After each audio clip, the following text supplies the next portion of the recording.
నమస్తే, నేను Kishore. Welcome to signature studios. Telangana ఎన్నికలు పూర్తయిపోయినాయి.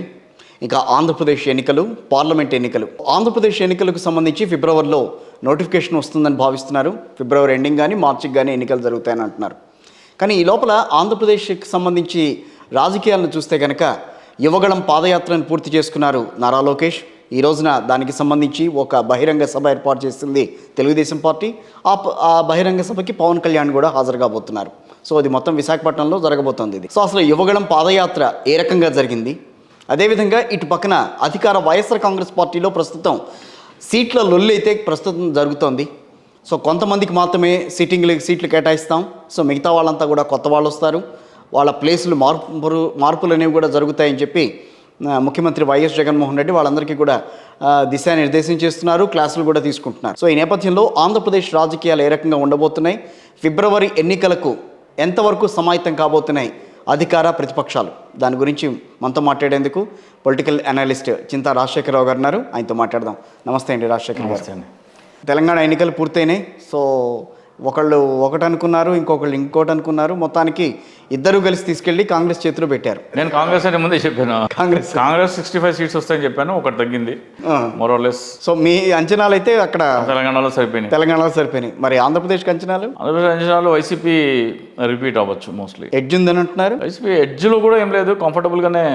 మరి టికెట్ల గురించి అంతా గొడవలు ఎందుకు జరుగుతున్నాయి? గొడవలు అంటే ఏడాది క్రితమే జగన్మోహన్ రెడ్డి గారు చెప్పారు, నేను కొంతమందిని మారుస్తానని చెప్పేసి ఒక హింట్ ఇచ్చారు. కొంతమంది మీద పనితీరు బాగాలేదు, మీరు నడవడిక మార్చుకోండి అని చెప్పారు. అప్పుడే గడప గడపకు మొదలెట్టారు అప్పటి నుంచే. ఇంకా సో ఎప్పుడైతే సిగ్నల్ ఇచ్చారో వీళ్ళందరికీ గడప గడపకి వెళ్ళమండి అని చెప్పి ఆ ప్రోగ్రామ్ బయటికి తీసుకొచ్చారు. ఓకే, అప్పుడే వాళ్ళకి కొద్దిగా ఒక హింట్ అనేది వాళ్ళు ఆల్రెడీ అర్థం చేసుకుంటే వాళ్ళకు ఉంది. సో ఇక్కడ చాలామంది ఏమంటున్నారంటే అసంతృప్తి ఉండటం వలన మారుస్తున్నారు అన్నారు. అంటే పార్టీ అసంతృప్త లేకపోతే జగన్మోహన్ రెడ్డికి ప్రభుత్వం పైన అసంతృప్త? అదే, ప్రభుత్వం పైన అసంతృప్తి ఉండటం మూలాన అభ్యర్థులను మారుస్తున్నారు జగన్మోహన్ రెడ్డి అన్నారు. దాంతో నేను కొద్దిగా విభేదిస్తాను. పార్టీ ఎవరిని నుంచోపెట్టినా గెలుస్తుంది అనే ధీమా ఉన్నప్పుడు కూడా ఇలాంటి నిర్ణయాలు తీసుకుంటారు. పార్టీ గెలుస్తుంది అనే ధీమా ఉన్నప్పుడు ఏదేమైనా సరే మనం గెలుస్తున్నాము, ఎవరిని నిలబెట్టినా సరే మనం గెలుస్తున్నాము అనే ధీమా, కాన్ఫిడెన్స్ ఒక నాయకుల్లో ఉంటే మనం వాళ్ళ అభ్యర్థులని ఇష్టానుసారంగా అనుకూలంగా తమకు అనుకూలంగా మార్చవచ్చు. ఆ సాహసం చేయగలరు. అంటే రేస్లో ముందున్నాము, మనకి విజయం కనబడుతుందన్నప్పుడు పెద్దగా సర్వశక్తులు ఉండాల్సిన అవసరం లేదు. నేను అలా అనుకోవట్లా. మీరు డెఫినెట్గా ఎవరి అభిప్రాయం? ఎందుకంటే నేనేమనుకుంటున్నానంటే, ఇన్నాళ్ళు అతని పనితీరును చూశారు, ఇప్పుడు గడప గడపకు చేశారు. ఆ తర్వాత మాకు మళ్ళీ జగనే కావాలన్న, జగనే మా నమ్మకం, జగనే మా నమ్మకం అన్న నినాదం తీసుకొచ్చి ముందుకు వచ్చారు. సో ఇవన్నీ కూడా గ్రామాన వీళ్ళు వెళ్ళి తిరగాల్సిన అవసరం ఉంది, ఎమ్మెల్యేలంతా కూడా. సో ఎమ్మెల్యేలు కొంతమంది కొంతమంది తిరిగినా కూడా వాళ్ళకి పెద్దగా రెస్పాన్స్ రాక, లోకల్గా ఆల్రెడీ వాళ్ళ మీద ఉన్న నెగిటివిటీ.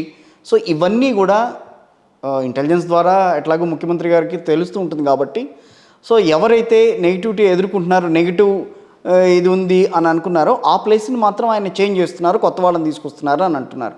కొత్త వాళ్ళని తీసుకొస్తే సరిపోతుందా? డెఫినెట్గా సరిపోతుంది. ఎందుకంటే లోకల్లో అవినీతి కానీ దౌర్జన్యాలు కానీ చేసిన ఆరోపణలు ఎవరైనా ఉంటే ఆ వ్యక్తిని మారిస్తే ప్రజలు సంతృప్తి చెందుతారు. ఎవరైనా సరే ప్రజలకి సమయం ఇవ్వకపోతే, ఒక ఎమ్మెల్యే ప్రజల దగ్గరికి వెళ్ళి మేము కలుద్దాం అనుకున్నా వాళ్ళకి అందుబాటులో లేకపోతే అవినీతి చేసిన, కొన్ని దౌర్జన్యాలు చేసిన, కబ్జాలు, ఆస్కారం ఎక్కడుంది అవినీతి చేయడానికి? లేదు, వాళ్ళ చేతుల్లో లేదు కదా. గ్రామ సచివాలయాలు ఉన్నాయి, వాలంటీర్లు ఉన్నారు, అన్నీ వాళ్ళే చూసుకుంటున్నారు. మరి అదే కదా వైఎస్ఆర్ కాంగ్రెస్ పార్టీ నమ్మకం కూడా అదే కదా. అంటే ఇప్పుడు అవినీతి లేదని ఆల్మోస్ట్ మనం ఒప్పేసుకున్నట్టేగా. మరి ఎమ్మెల్యేలు అవినీతి చేయరు, క్యాష్ ఏమో డైరెక్ట్ డీబీటీ బ్యాంక్ ట్రాన్స్ఫర్ అవుతుంది. వాళ్ళకి ఏ పని కావాలన్నా సరే ఎంఆర్ఓ ఆఫీస్ దాకా వెళ్ళకుండా గ్రామ సచివాలయంలో పనులు అయిపోతున్నాయి. సో అవినీతి నిర్మూలన జరిగిపోయింది. అవినీతి లేని పాలన అనుకుందాం కాసేపు. ప్రజల కోణాన్ని చూస్తే అవినీతి లేని పాలన. వీళ్ళు ఆరోపించేది ఇంకా మరి ఎమ్మెల్యే అభ్యర్థి అందుబాటులో లేరనుకోండి. అవును, అందుబాటులో లేనప్పుడు కూడా ప్రజలు అసంతృప్తి పొందుతారు. ఎమ్మెల్యే అభ్యర్థి అందుబాటులో ఉండలేదు, మేమన్నా చెప్పుకోవాలంటే లేదు. అలాగే అభివృద్ధి సరిగా చేయకపోతే, నాకు ఒక ఐడెంటికల్ కనిపిస్తోంది ఇక్కడ.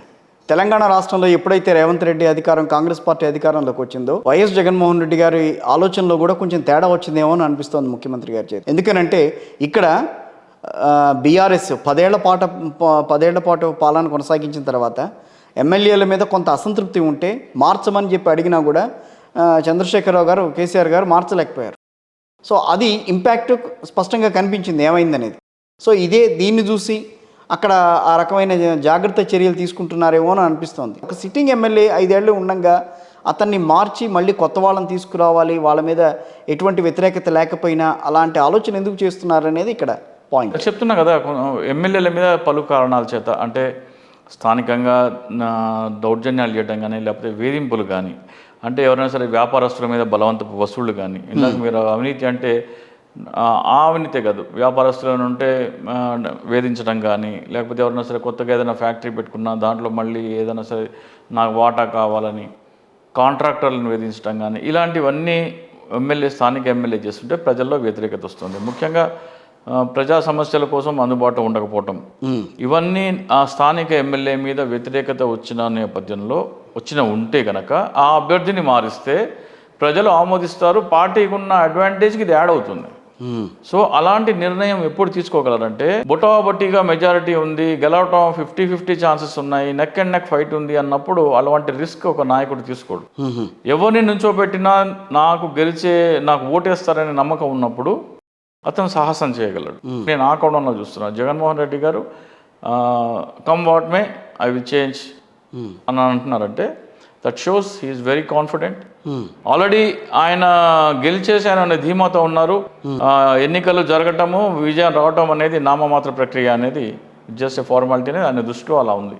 అంతేగాని ఎట్లాగూ అంటే ఒక రకంగా భయం కానీ ఏ మాత్రం కనపడదు, అదేం కనిపించట్లేదు అసలు. అదేదో అంటారు చూడ, భయం కానీ పక్షపాతం కానీ లేకుండా నేను ప్రజాపాలన సాగిస్తానన్నట్టుగా. సో ఆ భయం అట్లాంటివి ఏమన్నా అసలు ఏ క్వశ్చన్ కనబడదు, ఏం లేదు. He shows that how confident is.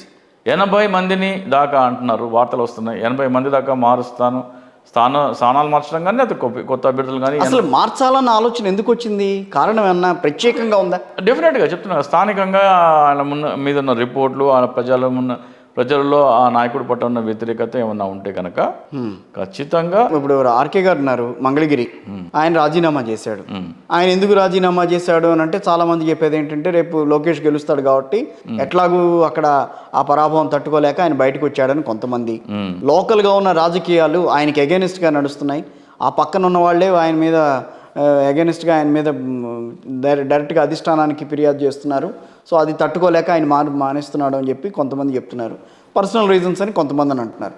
So what ever it may be, ఇలాంటి సిచ్యుయేషన్స్ ఇక్కడనే కాదు, రేపు ప్రకాశం జిల్లాకి వెళ్తే వచ్చే ఛాన్సెస్ ఉన్నాయి, అటు రాయలసీమ జిల్లాలో కూడా కనిపించే ఛాన్సెస్ ఉన్నాయని అంటున్నారు. ఖచ్చితంగా ఆంధ్రప్రదేశ్లో రెడ్డి సామాజిక వర్గానికి చాలా ఎక్కువ సీట్లు ఇచ్చారనే గత ఎన్నికల్లో ఆరోపణలు ఎదుర్కొన్న నేపథ్యంలో బీసీలకు గణనీయంగా సీట్లు పెంచాలి అనే దాంట్లో జగన్మోహన్ రెడ్డి గారు అది వెళ్తున్నారు.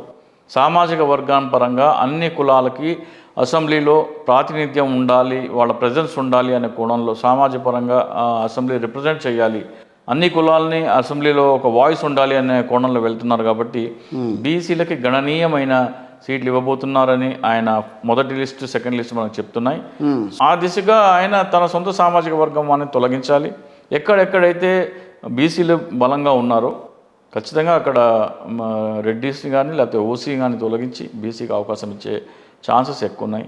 సో నేను అది కూడా ఇద్దరు రెడ్డిని తొలగించారు. సో వైసీపీ లైన్లోనే మీరు కూడా ఉన్నారు అయితే? వైసీపీ లైన్ కాదు, it shows how confident he is. మీరు మొన్న ఒక ఇంటర్వ్యూలో చూశాను, మీరంతా వైసీపీకి ఫర్గానే వెళ్తూ ఉంటారు మీ లైన్ అంతా కూడా. సో ఏంటి అంతా వాళ్ళ పార్టీకి సంబంధించిన లైనే మీరు తీసుకుంటూ ఉంటారు. ఒక అనలిస్ట్ కదా మీరు, ఒక పార్టీనే కొమ్ము కాస్తున్నట్టుగా కనిపిస్తోంది అని చెప్పి వాళ్ళు మాట్లాడారు. సరే, దాంట్లో ఏం జరిగిందంటే ఇప్పుడు ఫలానా పార్టీ అనేది జనసేన పార్టీ వాళ్ళు ఎక్కువ ఆరోపిస్తుంటారు. జనసేన పార్టీ 2019లో నేను అనాలిసిస్ మొదలుపెట్టినప్పుడు 2019 నుంచి వచ్చే ఎన్నికలలో టీడీపీ జనసేన కలిసి వెళ్తాయని చెప్పేసి నేను చెప్పడం జరిగింది. అది వాళ్ళు ససేమిరా కాదని, వైసీపీ తెలుగుదేశం తోడు దొంగలని, వాళ్ళిద్దరి మధ్యలో 60-40 బంధం ఉందని రకరకాల థియరీలు చెప్పేవాళ్ళు వాళ్ళు జనసేన వాళ్ళు. ఎవరి అనాలిసిస్ కరెక్ట్ అయింది? అదే కరెక్ట్ అయింది. భారతీయ జనతా పార్టీతో ఒకటి చెప్పండి రాజశేఖర్ గారు, మీరు మాత్రం వైసీపీ ఫర్గా మాత్రం ఎక్కడ మాట్లాడరా? సో నేను చెప్పిన అనాలిసిస్ వాస్తవం అవుతుందా కాదా అనే దాని మీద నా అనాలిసిస్ కరెక్ట్గా చెప్పాలి, కానీ అది పార్టీకి అనుకూలంగా ఉందా లేదా అనేది ఎలా చూస్తారు మీరు? ఎందుకు అధికార పక్షంకి వెనకాలే కొమ్ము కాస్తుంటారు అనలిస్టులు అంతా కూడా? ఉదాహరణకి నేను 4-5 అంశాలు చెప్తాను. నేను మిమ్మల్ని అన్నట్లు అందరిని అంటున్నా నేను. నిన్న తెలంగాణ ఎన్నికల్లో చందు శ్రీనివాస్ గారు అనే అనలిస్ట్, ఆయన ఒక అనాలిసిస్ చెప్పారు. జనసేన పార్టీ 8 స్థానాల్లో పోటీ చేస్తుంది, 7 గెలుస్తుంది అని చెప్పారు. సో మరి నేనేం చెప్పాను, ఒక్క చోట కూడా డిపాజిట్ రాదు అని చెప్పాను. సో నేను ఇక్కడ చెప్పింది ఏంటి, జనసేనకి వ్యతిరేకంగా ఉంది. అవును. సో వాళ్ళు ఏమంటారు, నువ్వు వైసీపీ కోవట్ అంటారు. కానీ అతను చెప్పిన దాన్ని వాళ్ళు ఖండిస్తారా? జనసేన వాళ్ళు సంబరాలు చేసుకుని దాన్ని షేర్ చేసుకున్నారు. వాస్తవం ఏమైంది? 0. నేను చెప్పింది నిజమైంది. 2019 నుంచి వచ్చే ఎన్నికల్లో తెలుగుదేశం జనసేన కలిసి వెళ్తాయంటే కాదన్న వాళ్ళు, టీడీపీ వైసీపీ తోడు దొంగలు, వాళ్ళ 60-40 బంధం, మేము స్వచ్ఛమైన రాజకీయాలకు చేయడానికి వచ్చినామని అన్నవాళ్ళు ఈ రోజున నేను చెప్పింది కరెక్ట్ అయింది. 2020 ఆయన అది ఇప్పుడు పవన్ కళ్యాణ్ ఏ నిర్ణయం తీసుకుంటే వాళ్ళు దానికి కట్టుబడి ఉండాలి. అవును, ఎవరు కదా వాళ్ళు ఏం చేయగలరు? వాళ్ళు దాంట్లో అనాలిసిస్ పరంగా నేను కరెక్ట్ అయ్యానా కాదని నేను చెప్తున్నా. అనాలిసిస్ పరంగా నేను ఆ రోజు చెప్పిందే ఈ రోజు అవుతుంది. అలాగే భారతీయ జనతా పార్టీతో ఆయన 2020 జనవరిలో పొత్తు పెట్టుకున్నారు. ఇది మెడకి, పవన్ కళ్యాణ్ మెడకి గుదిబండ, దీన్ని లాక్కోలేక పీక్కోలేక చావాలి అన్నారు. ఈ రోజున అదే పరిస్థితి. టీడీపీతో పొత్తు బీజేపీకి ఇష్టం లేదు, ఈయనేమో అధికారంగా పొత్తుకున్నాడు. వాళ్ళకి వద్దని ఎలా చెప్పాలని తలకాయ పట్టు కూర్చున్నాడు. అదేంటి వాళ్ళు అమిత్ షా కొంచెం ఏదో టీడీపీ వ్యవహారంలో కొంచెం మెత్తబడ్డట్టు, ఆయన రేపు రాబోయే ఎన్నికల్లో టీడీపీతో కలిసి వెళ్దాం అన్న ఆలోచన ఏదో చేస్తున్నట్టుగా చెప్తున్నారు. అంటే నాకంటే ముందర ఎవరైనా సరే తెలుగుదేశం వాళ్ళు వచ్చి కూర్చుని ఇంటర్వ్యూ చేశారండి ఇక్కడ? లేదండి, ఎవరు చేయలేదు. కుర్చీ కలర్ పసుపుగా అది ఎప్పటి నుంచి అట్లాగే ఉంది. చెప్పండి. సరే, ఈ ఎన్నికల్లో మళ్ళీ చెప్తున్నాను, మీరు 3 నెలల తర్వాత వేచి చూడండి, లేకపోతే ఈ లోపే మీకు తెలిసిపోతుంది. భారతీయ జనతా పార్టీ తెలుగుదేశం పార్టీని ఒక అన్టచబుల్గా చూస్తుంది. Not only Bharatiya Janata party, India కూటమి కూడా. చంద్రబాబు నాయుడు జైలుకి వెళ్తే ఒక్క నాయకుడు కూడా జైలుకి వచ్చి పరామర్శించిన చంద్రబాబు నాయుడు చేసిన అవకాశవాద రాజకీయాలు, గతంలో ఆయన కాంగ్రెస్ పార్టీకి అనుకూలంగా పోయిన తెలంగాణ ఎన్నికల్లో వ్యవహరించారు. అంతకుముందు కాంగ్రెస్ పార్టీని డిచ్ చేసి ఎలా బీజేపీకి వెళ్ళారు, ఇవన్నీ చూసిన తర్వాత ప్రతి ఒక్క రాజకీయ పార్టీ మనకెందుకు, ఆయన ఈజ్ టోటలీ ఆపర్చునిస్టిక్ అని చెప్పేసి ఒక స్టాండ్కి కట్టుబడి ఉన్న వ్యక్తి కాదు అని నమ్మదగిన వ్యక్తిగా ఆయన చూడండి. బీజేపీ వైఎస్ఆర్సీపీతో కలిసి వెళ్తుందా? బీజేపీ వైఎస్ఆర్సీపీ కలిసి వెళ్ళాలనుకున్నా కానీ YSRCP I don't think Jaganmohan Reddy will align with BJP. Special category status ఇవ్వకుండా ఆంధ్రప్రదేశ్లో ఏ రాజకీయ బుద్ధున్న, విజ్ఞత, వివేకం, విచక్షణ, బుద్ధి, జ్ఞానమున్న ఏ ఒక్కడు 2019 ఎన్నికలలో దేశవ్యాప్తంగా 303 సీట్లు సాధించిన భారతీయ జనతా పార్టీని ఆంధ్రప్రదేశ్లో ప్రజలు తిరస్కరించిన తీరు చూస్తే 0.83%. దాంట్లో ప్రజల ఆగ్రహం ఉంది, ఆవేదన ఉంది, ఆక్రోశం ఉంది. ఇవన్నీ ప్రజల మనోభావాలు బీజేపీ పట్ల ఉన్న ఒక విధంగా చెప్పాలంటే ఏహ్యభావం ప్రదర్శిస్తే అటువంటి పార్టీతో విచక్షణ, విజ్ఞత, వివేకం ఉన్న ఏ రాజకీయ నాయకుడు పొత్తు పెట్టుకోడు. కేంద్రంలోనేమో బీజేపీతో సఖ్యత కావాలి, రాష్ట్రంలో అక్కర్లేదు. మరి ప్రభుత్వాల మధ్యలో సఖ్యత, అండర్స్టాండింగ్ వేరు, పార్టీల పరంగా ఎన్నికల్లో పొత్తులు వేరు. అందుకనే మిమ్మల్ని వైసీపీ అనలిస్ట్ అని అంటున్నారు. అదే అనుకోవచ్చు డెఫినెట్ గా. ఇప్పుడు ఏంటంటే పొత్తులో ఉండంగా కూడా తెలుగుదేశం పార్టీ ఆంధ్రప్రదేశ్కి మాకు ప్రత్యేక హోదా అక్కర్లేదు అని బాండ్ పేపర్ మీద రాసిచ్చిందే, అది ఆంధ్రప్రదేశ్కి ఎంత ద్రోహం ఉండేది. తెలంగాణ రాష్ట్రం విభజన ఏర్పడినప్పుడు హైదరాబాద్ సహా తెలంగాణ విడిపోతే ఆంధ్రప్రదేశ్లో యువతకి పరిశ్రమలు ఉండవని చెప్పారు. పరిశ్రమలు ఉండకపోతే యువతకి ఉద్యోగోపాధి, వ్యాపార అవకాశాలు ఉండవు, ఆదాయం ఉండదు, అభివృద్ధి ఉండదు. ఆంధ్రప్రదేశ్ అస్తిత్వమే ప్రత్యేక హోదాతో ముడిపెట్టి అది 10 సంవత్సరాలు ఇస్తామని భారతీయ జనతా పార్టీ వాళ్ళ 2014 మేనిఫెస్టో 2వ పేజీ 5వ పారా పాయింట్ నంబర్ 1గా పొందుపరిచి అది ఇవ్వను పోమన్న పార్టీకి మాకు ఇవేవి అక్కర్లేదు అని బాండ్ పేపర్ మీద రాసిచ్చారంటే చంద్రబాబు నాయుడు ఏమనుకున్నారు, 5 కోట్ల మంది ఆంధ్రప్రదేశ్ ప్రజలు గంగ పాలైనా పర్వాలేదు, నాకు ప్రత్యేక హోదా వద్దు, ప్యాకేజీ చాలు అన్నారు. పాచిపోయిన లడ్డు అని చెప్పి ఆయన అన్నాడు, ఆయన పవన్ కళ్యాణ్. ఇప్పుడు ఈయనేమో ప్యాకేజీ వద్దన్నాడు, ఆయనేమో పాచిపోయిన లడ్డూలని, ఎవడైతే పాచిపోయిన లడ్డు అన్నాడో వాడి మీద పోరాడుతున్నాడో వెళ్ళి వాడితో పొత్తు పెట్టుకున్నాడు. సో వీళ్ళిద్దరికి రాష్ట్ర ప్రయోజనాలు ఏ స్థాయిలో అవసరమో ప్రజలు అర్థం. పవన్ కళ్యాణ్ అంటే మీకు ఏమన్నా కొంచెం నచ్చదా మొదటి నుంచే? పవన్ కళ్యాణ్ అంటే 2019 తర్వాత అసహ్యం వేయటం మొదలుపెట్టి ఎందుకని? ఆంధ్రప్రదేశ్ని సర్వనాశనం చేసిన భారతీయ జనతా పార్టీతో ఎలా పొత్తు పెట్టుకుంటావు అసలు? ఈ మధ్యలో ఆంధ్ర భావన అని ఓ చెప్తున్నాడు. ఆంధ్ర భావన ఏ క్వశ్చన్ ఉన్నా సరే ప్రత్యేక హోదా ఇవ్వని భారతీయ జనతా పార్టీతో పొత్తు పెట్టుకుంటారు ఎవరన్నా? మరి అదే ప్రత్యేక హోదా తీసుకొస్తానని చెప్పి వైఎస్ఆర్ కాంగ్రెస్ పార్టీ అధికారంలోకి వచ్చింది, మరి దాన్ని మర్చిపోతున్నారు. డెఫినెట్లీ జగన్మోహన్ రెడ్డి గారు వైఫల్యాలలో ప్రత్యేక హోదా తీసుకురాకపోవడం ఒకటి. జగన్మోహన్ రెడ్డి గారిని కలిసినప్పుడల్లా ప్రత్యేక హోదా అనేది ఒక ఎజెండాలో చెప్తారు. విపక్షాలు ఏమంటాయి, లోపల గదిలోకి వెళ్ళి ఏం మాట్లాడుతున్నారో మాకు తెలియదు, ఎంత బోగస్, మేము నమ్మం అంటారు. విశాఖపట్నంలో బహిరంగ సభ జరిగింది. నరేంద్ర మోడీ గారు ఉన్నారు. నరేంద్ర మోడీ గారి సమక్షంలో జగన్మోహన్ రెడ్డి గారు ఆంధ్రప్రదేశ్కి ప్రత్యేక హోదా కావాలని అక్కడ ఉన్న లక్షలాది మంది ప్రజల సమక్షంలో, ఏదో కంటి తుడుపుగా, అదే కోట్ల మంది ప్రజలు చూస్తుండగా, అదే కోట్ల మంది ప్రజలు చూస్తుండగా అడిగారు. ఆంధ్ర భావన ఉన్న పవన్ కళ్యాణ్, తెలుగుతనం కోసం పార్టీ పెట్టిన చంద్రబాబు నాయుడు, మా మధ్యలో ఎన్ని విభేదాలు ఉన్నా సరే ముఖ్యమంత్రి గారు ప్రధానమంత్రిని ప్రత్యేక హోదా అడగటాన్ని మేము స్వాగతిస్తున్నామని ఒక స్టేట్మెంట్ ఇవ్వలేని ఒక దౌర్భాగ్యపు స్థితిలో ఉన్నారు మన ఆంధ్రప్రదేశ్ నాయకులు. దాన్ని అప్రిషియేట్ చేయాలా వద్దా? As a common man, as a leader, రాష్ట్ర ప్రయోజనాలు ముఖ్యం కదా. మేము మా మధ్యలో ఆంధ్రప్రదేశ్లో చాలా విభేదాలు ఉండవచ్చు, కానీ ప్రధానమంత్రి గారిని ప్రత్యేక హోదా అడగడాన్ని మేము స్వాగతిస్తున్నాం. ఈ అంశంలో మేము జగన్మోహన్ రెడ్డి గారి వెనకాల నడుస్తున్నాం. ఆ మాయరోగమా స్టేట్మెంట్ ఇవ్వడానికి వీళ్ళ నాయకులు?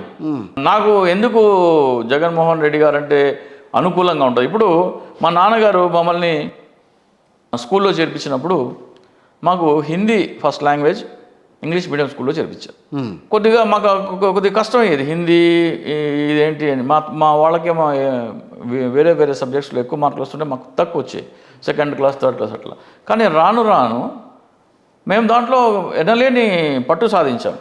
మా నాన్నగారు ఒకటే చెప్పేవారు, తెలుగు మీడియం తీసుకుంటే ఆంధ్రప్రదేశ్ వరకే పరిమితం, ఇంగ్లీష్ హిందీ చదివితే నువ్వు ప్రపంచంలో ఎక్కడన్నా బతుకు. తెలుగు నేర్చుకోవద్దా ఏంటి? వద్దా అనలేదుగా, తెలుగు కూడా ఉందిగా.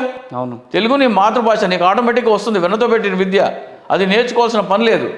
నువ్వు నేర్చుకోవాల్సిన అదనంగా ఏంటంటే నీకు ఆల్రెడీ ఉన్న మాతృభాషతో పాటు అదనంగా ఏం నేర్చుకోవాలో అది నేర్చుకోమని చెప్పి. మాట్లాడే భాష వేరు, తెలుగు సాహిత్యం వేరు, తెలుగు గ్రాంధికం వేరు, తెలుగు లోపల ఉన్న తెలుగుకు సంబంధించిన ఇంకా విషయాలన్నీ తెలుసుకోవాల్సింది చాలా ఉన్నాయి. డెఫినెట్ అండి. శ్రీకృష్ణదేవరాయల సమయంలో తెలుగు అనేది హైయెస్ట్ పీక్లో ఉంది. తెలుగు సాహిత్యం అనేది ఎందుకుంది? ఒక మంచి పద్యం, మంచి కవితో రాస్తే మెడలో ఉన్న ముత్యాల హారం తీసి వాళ్ళకి ఇచ్చేసేవాళ్ళు, వజ్ర వైడూర్యాలతో వాళ్ళు సన్మానించేవాళ్ళు. ఇప్పుడు ఎవరెవరు లేరు. ఈ రోజున సినిమా ఇండస్ట్రీ సిగ్గులేని నటులు ఏమని తీసుకుంటున్నారు? పద్మశ్రీ, పద్మభూషణ్ అవార్డు తెలుగు భాష, తెలుగు కళల పేరు మీద తీసుకుంటున్నారు. ఎవరు కథలు రాస్తున్నారు? వాళ్ళకు వచ్చేది ఎంత పారితోషికం, వీళ్ళకి వచ్చేది ఎంత? సినిమా హీరో నటుడికి ఎందుకు ఇవ్వాలి ఎక్కువ? కథ రాసిన వాడికి కథ ఇవ్వాలి అంటే లేదు. మీరు సినిమాల్లో నటించే వాళ్ళే, మీరు మీ సినిమాకి కథ రాసిన వాడికే మీరు సరైన పారితోషికం ఇవ్వలేని వాళ్ళు, వాళ్ళని సరిగ్గా సత్కరించలేని వాళ్ళు, వాళ్ళని గౌరవించలేని వాళ్ళు ఏం చెప్తారు? పవన్ కళ్యాణ్ సినిమా పేర్లేంటి? వకీల్ సాబ్, అది మొన్న కదండి. అవును, అంతకుముందు అన్ని బాగానే వచ్చినాయి కదా. ఇవన్నీ కాదు. ఇంత తెలుగు ఒక మాట అంటారు, పవన్ కళ్యాణ్ గారు అనే ఆయన పార్టీ పెట్టి తన కష్టార్జితాన్నంతా కూడా అక్కడ పెట్టి పార్టీని ముందుకు తీసుకెళ్తా, నేను నా డబ్బే అంతా దాంట్లో ఖర్చు పెడుతున్నాము అని చెప్పి ఆయన అంత గట్టిగా మాట్లాడుతూ ఆయన ఏదో రకంగా పార్టీని బతికించాలన్న ప్రయత్నంలో ఆయన చేస్తుంటే మీకు ఎందుకు అంత కోపం? కాదు, ఆయన డబ్బు ఎక్కడ ఖర్చు పెడుతున్నానండి? మరి నాకు నా సినిమాల నుంచి వచ్చిన డబ్బే నేను ఇక్కడ ఖర్చు పెడుతున్నానని చెప్పాడు ఆయన బహిరంగంగానే. చాలా ఆయన చెప్పేది ఆయన 3 సార్లు చెప్పాడు. ఆయన చెప్పేది నమ్మేదా? నిజమేనా? మనం పోల్చుకోవాల్సిన పని లేదా? మనం ఆయన ఒక పాలసీ తీసుకొచ్చారు, క్రియాశీలక సభ్యత్వం అని. 500 రూపాయలు కడితే క్రియాశీలక సభ్యత్వం ఇస్తారు. మామూలు కార్యకర్తకి, క్రియాశీలక కార్యకర్తకి, ఇతర పార్టీలో ఏంటంటే ఎవరైనా సరే ఫుల్ టైమ్గా పనిచేసి పార్టీ కోసం చాలా క్రియాశీలకంగా పనిచేస్తుంటే వాళ్ళని క్రియాశీలక కార్యకర్త అంటారు. జనసేన పార్టీలో నువ్వు ఆంధ్రప్రదేశ్లో ఉండు, తెలంగాణలో ఉండు, మహారాష్ట్ర, దేశంలో 29 రాష్ట్రాలు ఎక్కడున్నా, విదేశాల్లో ఉన్నా, నువ్వు 500 రూపాయలు కడితే నువ్వు క్రియాశీలక సభ్యత్వం. నువ్వు క్రియాశీలకంగా ఉండక్కర్లా, 500 రూపాయలు కడితే క్రియాశీలక సభ్యత్వం. ఏంటి ఆయనకు ఫెసిలిటీస్ అంటే, ప్రమాదంలో ఆ వ్యక్తి మరణిస్తే అతని కుటుంబానికి 5 లక్షల రూపాయల ప్రమాద బీమా ఇస్తారు. ఇది పవన్ కళ్యాణ్ చెప్పేది. మీరు 500 కడితే మీకు ప్రమాద బీమా. కానీ పార్టీ శ్రేణులు ఏమని ప్రచారం చేసినాయి? మీరు కట్టే 500తో పాటు పవన్ కళ్యాణ్ తన కష్టార్జితం 1500 జోడించి ప్రీమియం కడుతున్నారని చెప్పారు. ఓకే. పోస్ట్ ఆఫీస్కి వెళ్తే 399 రూపాయలకి పవన్ కళ్యాణ్ కట్టే, మీరు జనసేన పార్టీకి కట్టే 500 కంటే 101 రూపాయి తక్కువ 399 రూపాయలు కడితే ఆ వ్యక్తి కట్టిన వ్యక్తి ప్రమాదంలో మరిస్తే 10 లక్షల ప్రమాద బీమా. అంతేకాదు సుమా, అతనికి పిల్లలుంటే ఆ పిల్లల చదువు కోసం గరిష్టంగా ఇద్దరు పిల్లలకి ఒక్కొక్కరికి రూ. 1,00,000 చొప్పున చదువు కోసం ఇస్తారు. 12 లక్షలు అయింది. ఆసుపత్రిలో చేరితే ఆసుపత్రి ఖర్చులకి 60,000 ఇస్తారు. అతనికి ఇవన్నీ మీరు చెప్పేది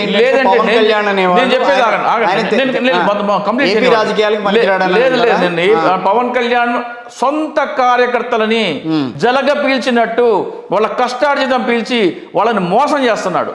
మీరు కట్టిన 500లో నేను 1,500 కట్టి ప్రీమియం కడుతున్నా చెప్పే పవన్ కళ్యాణ్ ఫోన్పేలో, మీ ఫోన్పే తీయండి దయచేసి ఒకసారి ఫోన్పే ఓపెన్ చేయండి, మీరు ఓపెన్ చేయండి చెప్తాను. చేశాను. ఫోన్పేలో పైన ట్రాన్స్ఫర్ ఆఫ్ మనీ ఉంటుంది, తర్వాత రిసీట్స్ ఉంటుంది. ఓకే చెప్పండి. దాంట్లో యాక్సిడెంట్ నొక్కండి. యాక్సిడెంట్ అని ఉంది. 5 లక్షలకి ఎంత ఉంది సార్ ప్రీమియం? దాంట్లో 50,000కి 40 రూపాయలు, లక్షకి 49 రూపాయలు, 5 లక్షలకి 249 రూపాయలు ఉందా? 5 లక్షలకి మీ ఫోన్పేలో 249 రూపాయలు ప్రీమియం ఇస్తుంటే ఈ పవన్ కళ్యాణ్ ఏ కంపెనీకి 2,000 కట్టి మీకు 5 లక్షల ప్రీమియం యాక్సిడెంట్ ఇస్తున్నాడండి? ఏ కంపెనీకి కడుతున్నాడు 2,000? మీరు కట్టిన 500కి నేను 1,100 జోడిస్తున్నాను చెప్తున్నారు కదా. ఎవరి చెవులో పువ్వు పెడుతున్నావు నువ్వు? కార్యకర్తలని నయవంచన నమ్మక ద్రోహం చేసి నీ సినిమా టికెట్ బ్లాక్ టికెట్లలో కొనుక్కోవాలి. నువ్వు ఇట్లా క్రియాశీలక సభ్యత్వం అని చెప్పి నువ్వు 500 కట్టు, నేను 1,500 కడతానని చెప్పి మోసం చేసి 250 రూపాయలకి మీకు అక్కడ ఫోన్పేలో అందుబాటులో ఉన్నది నువ్వు 500 తీసుకుంటావు వాళ్ళ దగ్గర. 399 కడితే 13 లక్షలు పోస్ట్ ఆఫీస్లో వస్తుంది, నీకు 500 కడితే 5 లక్షలే వస్తుంది కదా. అంటే 500 తీసుకుంటున్నాడు. క్రియాశీలక సభ్యత్వం అనేది బాధ, లేకపోతే సంబంధించి ఎవరు తీసుకోవట్లేదా? తెలుగుదేశం పార్టీలో తీసుకోలేదా? వైఎస్ఆర్ కాంగ్రెస్ పార్టీ సభ్యత్వం కావాలంటే వాళ్ళు ఏం చెప్తున్నారు? సభ్యత్వ రుసుమని చెప్తున్నారు వాళ్ళు. అవును, నువ్వు 500 కట్టు, నేను 1,500 కడతానే, నీకు ఇన్సూరెన్స్ కడతానని ఎవరు చెప్పలా. నువ్వు 500 కడితే నేను 1,500 నా జేబులోంచి కష్టార్జితం కట్టి నీకు ప్రీమియం కడతానని ఏ రాజకీయ నాయకుడు చెప్పలేదండి. ఇది మోసం అంటున్నా. ఓకే, అది కాకుండా వీళ్ళు కట్టారు, వాళ్ళు చనిపోతే కనుక ఇన్సూరెన్స్ కంపెనీ చెక్ పంపించిందండి. ఏమని చెప్తున్నారు? పవన్ కళ్యాణ్ పంపించారని చెప్తున్నారు. వీళ్ళ డబ్బుల్లో సగం దొబ్బేసి సగం మాత్రమే ఇన్సూరెన్స్ కంపెనీ కట్టి వాళ్ళు చనిపోతే ఇన్సూరెన్స్ కంపెనీ వాళ్ళకి ఇచ్చిన డబ్బుల్ని పవన్ కళ్యాణ్ పంపించారని చెప్తారేంటి? నా కష్టార్జితం పంచుతున్నారని చెప్తున్నాడేంటి? ఫోన్పే ప్రామాణికంగా తీసుకుంటే మనము ఒక్కొక్క సభ్యుడి మీద 250 రూపాయలు మిగులుతుంది. ఇప్పటిదాకా 10 లక్షల మంది చేశారు, 25 కోట్లు మిగిలినాయి. ఈ 25 కోట్లు తీసుకెళ్ళి కౌలు రైతులు ఆత్మహత్య చేసుకున్న కౌలు రైతులు పంచుకుంటా నా కష్టార్జితం పంచుతానని దొంగ నాటకాలు ఆడతారేంటి? అమ్మ యొక్క యువతని దోచుకుంటున్న నమ్మక ద్రోహి నయవంచకుడు పవన్ కళ్యాణ్ కాబట్టే నా సామాజిక వర్గం యువత ఈయన మోసాల్లో జీవితాలు నాశనం చేసుకుంటారు కాబట్టి పవన్ కళ్యాణ్ అంటే నాకు కోపం. ఏ రాజకీయ నాయకుడు నువ్వు కట్టే సభ్యత్వ రుసుముకి నేను మళ్ళీ కట్టి ఇన్సూరెన్స్ ప్రీమియం కడతాను ఎవడు మోసం చేయాల? మీలాంటి కార్యకర్తలే పవన్ కళ్యాణ్ పైకి రావాలని మొన్నటి వరకు కోరుకున్నారు. ఇవాళేమో ఆయన అక్కర్లేదు, మాకు పార్టీ ఏవైనా పర్వాలేదని చెప్పి మాట్లాడుతున్నారు. అంటే 2 రకాల నాయకులు, 2 రకాల ధోరణులు కార్యకర్తల నుంచి వస్తున్నాయి. పవన్ కళ్యాణ్ తొలగింది కాబట్టి, పవన్ కళ్యాణ్ ముసుగు తొలగింది కాబట్టి ఇది నయవంచకుడుగా నమ్మక ద్రోహిగా కాపు ఓట్లని చంద్రబాబు నాయుడుకు ఓట్లు వేయించడం కోసమే పార్టీ పెట్టాడు కాబట్టి అతని ముసుగు తొలగి వాస్తవాలు గ్రహించాం కాబట్టి అతనంటే అసహ్యం వేస్తుంది. కోపం కాదు, అసహ్యం వేస్తుంది. పార్టీ ఎందుకు పెట్టాడు 2014లో? మరి పార్టీ పెట్టినప్పుడు ఎందుకు గెలిపించలేదు ఆయన్ని? ఎప్పుడు పార్టీ పెట్టినప్పుడు ఆయన 2-3 నియోజకవర్గాల్లో ఆయన పోటీ చేసినప్పుడు ఆయన ఎందుకు దద్దమ్మ 137 మంది అడిగేది అదే. ఇప్పుడు సన్నాసి దద్దమ్మని అడుగుతున్నా నేను. నువ్వు 2014లో పార్టీ పెట్టి 2018లో బయటకు వచ్చావు. నువ్వు 4 సంవత్సరాలు గాడిదలు కాసావా? నువ్వు ఆఫీస్కి ఏడాదికి వచ్చేది ఎన్నిసార్లు? రాజకీయ నాయకుడు అంటే ఏంటి? ప్రజల్ని కలవాలంటే అతనికి అసహ్యం అతనికి. ప్రజలంటే ఏహే భావం అతనికి. ఆఫీస్ కార్యాలయం సిబ్బంది అందుకు నేను ఆఫీస్కి వస్తున్నాను, ఎవడు కార్యాలయం ముందు నిలబడకూడదు అంటాడు. గేట్లోంచి కారు లోపలికి వెళ్ళిపోవాలి, గేట్ వేసేయాలి, ఫినిష్. ఎవడు కలవకూడదు. ఓకే, ప్రజలు మాట్లాడడానికి కలవడానికి ఇష్టం లేని ఒక నాయకుడు వాడు రాజకీయ నాయకుడు ఎట్లా అవుతాడండి? మరి అట్లాంటప్పుడు ఆయన టీడీపీతో కలుస్తా ఉన్నట్టే ఎందుకు వైసీపీ వణికిపోతుంది? ఎక్కడ వణుకుతుందండి వైసీపీ? చూపిస్తారు కదా ఎందుకు ఓడిపోయారని చెప్తున్నా కదా. మీరు ఎన్నికల కంటే ముందర ఏం చేశారు? ప్రత్యేక హోదా కోసం 3 అంచెల పోరాటం చేస్తా అన్నారు. 13 జిల్లాల్లో 13 మీటింగ్లు పెడతా అన్నారు. మొదటి దశ అంట, రెండో దశ ఏదో చెప్పాడు, మూడో దశ ఏదో సోది చెప్పాడు. అప్పుడు నువ్వు పెడతానన్న 13 జిల్లాల్లో మొదటి దశలో 13 జిల్లాల్లో 2 మీటింగ్లు పెట్టి పారిపోయావు. అది నీకు ప్రత్యేక హోదా పట్ల ఉన్న చిత్తశుద్ధి. 11 జిల్లాలు ఎగ్గొట్టాడు. రెండో దశ మొత్తం ఎగ్గొట్టాడు, మూడో దశ మొత్తం ఎగ్గొట్టాడు. అయిపోయింది. మళ్ళీ ఎన్నికల దగ్గరకు వచ్చిన తర్వాత నాకు పొట్టి శ్రీరాములు గారు అంటే ఆదర్శం, ఆయన రాష్ట్రం కోసం ప్రాణ త్యాగం చేశాడు, నేను ప్రత్యేక కోసం ఆమరణ నిరాహార దీక్ష చేస్తా అన్నాడు. మళ్ళీ పత్తా లేకుండా పోయాడు. ఎవడేస్తాడండి ఓట్లు? ఏం చూసేస్తారు ఓట్లు? ఏం చూసేస్తారు? ఓకే, నువ్వు 137 మంది టికెట్లు ఇచ్చావు. ఎప్పుడు ఇచ్చావు? నోటిఫికేషన్ వచ్చి నామినేషన్ రేపొద్దున్న రేపు సాయంత్రం 5 గంటల దాకా సమయం ఉంటే ఈరోజు ఉదయం 10 గంటలకు కూడా నామినేషన్ ఇచ్చిన సందర్భాలు. అంటే ఇంకా 7 గంటల్లో, కేవలం 7 గంటల్లో నామినేషన్ ప్రక్రియ పూర్తవుతుందన్నగా కూడా బీఫామ్ ఇచ్చినారు. ఆడు ఎప్పుడు వెళ్ళి నామినేషన్ వేయాలి, ఎప్పుడు ప్రచారం చేసుకోవాలి, ఎప్పుడు గెలవాలాడు? ఫలానా అభ్యర్థిని నేను కొత్తగా పార్టీ పెట్టినప్పుడు, కొత్త అభ్యర్థికి ఇచ్చినప్పుడు ఎప్పుడు ఇవ్వాలి? ఈసారి కూడా అభ్యర్థులు తెలుగుదేశం నుంచి పారాషూట్ బ్యాచ్ దిగుతుంది. ఆయనకి ఇచ్చే 2 డజన్ సీట్లలో 1 డజన్ వాళ్ళే ఉంటారు. 40 సీట్లన్నా ఇస్తానంటున్నారు. 40 కాదండి, గౌరవప్రదమైన సీట్లు. కార్యకర్తలకి దృష్టిలో గౌరవప్రదమైన సీట్లు అంటే సగం 75. హరిరామ జోగయ్య గారి దృష్టిలో 60. మీ దృష్టిలో 25 మించితే గ్రేట్. 25 మించితే గ్రేట్. మరి ఇంత వ్యతిరేకిస్తున్నారు పవన్ కళ్యాణ్ని. ముద్రగడ ఆయన రేపు రాజకీయాల్లోకి వైఎస్ఆర్ కాంగ్రెస్ పార్టీలోకి వస్తాడు అని చెప్పి మీ కాపు సామాజిక వర్గం కొంతమంది మాట్లాడుతున్నారు. ఆయన అట్లా వెళ్తాడు వైసీపీలోకి అని చెప్పి కొంతమంది మాట్లాడుతారు. ఎందుకు వెళ్ళకూడదు? ఎందుకు వెళ్ళాలి? రాజకీయ నాయకుడు ఎవరైనా ఏ పార్టీలో జరగచ్చు. ఉద్యమానికి ముందుకెళ్ళాడు కానీ ఆయన రాజకీయ పార్టీకి అని చెప్పలేదుగా ఇప్పుడు. ఇప్పుడు వెళ్తున్నా. ఇప్పుడు ఆసక్తి వచ్చింది రాజకీయాలు అంటే ఎందుకు వెళ్ళకూడదు? పవన్ కళ్యాణ్ లాగా కాపు ఓట్లు టీడీపీకి వేయించడం కోసం ఏం పార్టీ పెట్టలేదు ఆయన. ఏ పార్టీ బాగుంది అనుకుంటారో ఆ పార్టీకి వెళ్తారు ఆయన. చాలా మంది ఏమంటున్నారు, కాపు రిజర్వేషన్ ఇప్పుడు మాట్లాడలేదు అన్నాడు. ఆయన తెలుగుదేశం ప్రభుత్వం ఉన్నప్పుడు కాపులకి రిజర్వేషన్ లేదు. ఈ రోజున ఓసీ కులాలు ఉన్న ప్రతి పేదవాడికి రిజర్వేషన్ ఈడబ్ల్యూఎస్ కోటాలో ఉంది. దేశంలో ఈ రిజర్వేషన్ అనేది ఇప్పుడు ఇర్రిలవెంట్. అవును, అన్ని కులాలకి రిజర్వేషన్ ఉంది ఇప్పుడు. ఇంకా రిజర్వేషన్ ఎందుకు? ఇంకా రిజర్వేషన్ అందుకే ఆయన పోరాడలేదు. ముద్రగడ గారు చాలామంది అంటున్నారు కాపులు టీడీపీ గవర్నమెంట్ ఉన్నప్పుడు రిజర్వేషన్ కోసం పోరాడాడు, ఇప్పుడు పోరాడలేదని. ఆ మట్టి బుర్రలకు నేను చెప్పేది ఏంటంటే, అప్పుడు కాపులకు రిజర్వేషన్ లేదు. ఓసీ కులాల్లో పేదలకు రిజర్వేషన్ లేదు. ఇప్పుడు ఓసీ కులాల్లో ఉన్న పేదలందరికీ, కాపులు, బ్రాహ్మిన్స్, వైశ్యాసు అందరికీ రిజర్వేషన్ ఉంది. ఓసీ కులాల్లో అతిపెద్ద సామాజిక వర్గం ఏది? మరి ఆయన రావటం మీకేం భయం లేదు అని అనుకున్నప్పుడు ముద్రగడ వ్యవహారం మీద ఎందుకంత గొడవ జరుగుతుంది? ఇప్పుడు ఎవరు గొడవ జరుగుతుంది? అందరూ స్వాగతిస్తున్నారు. వీళ్ళకే చెమటలు పడుతున్నాయి. వైసీపీలో ఏం ప్రాబ్లం లేదు. వైసీపీలో ప్రాబ్లం ఎక్కడ ఉందండి బాబు? ప్రాబ్లం అంతా టీడీపీలోనే, జనసేనలోనే ఉంది. ముద్రగడ గారు వచ్చిన ఇప్పటికే పవన్ కళ్యాణ్ ఇచ్చిన తలాతోకా లేని స్టేట్మెంటు, మా తెలివి తక్కువ స్టేట్మెంట్లు వలన ఓటు బ్యాంక్ కోల్పోయాడు ఆయన.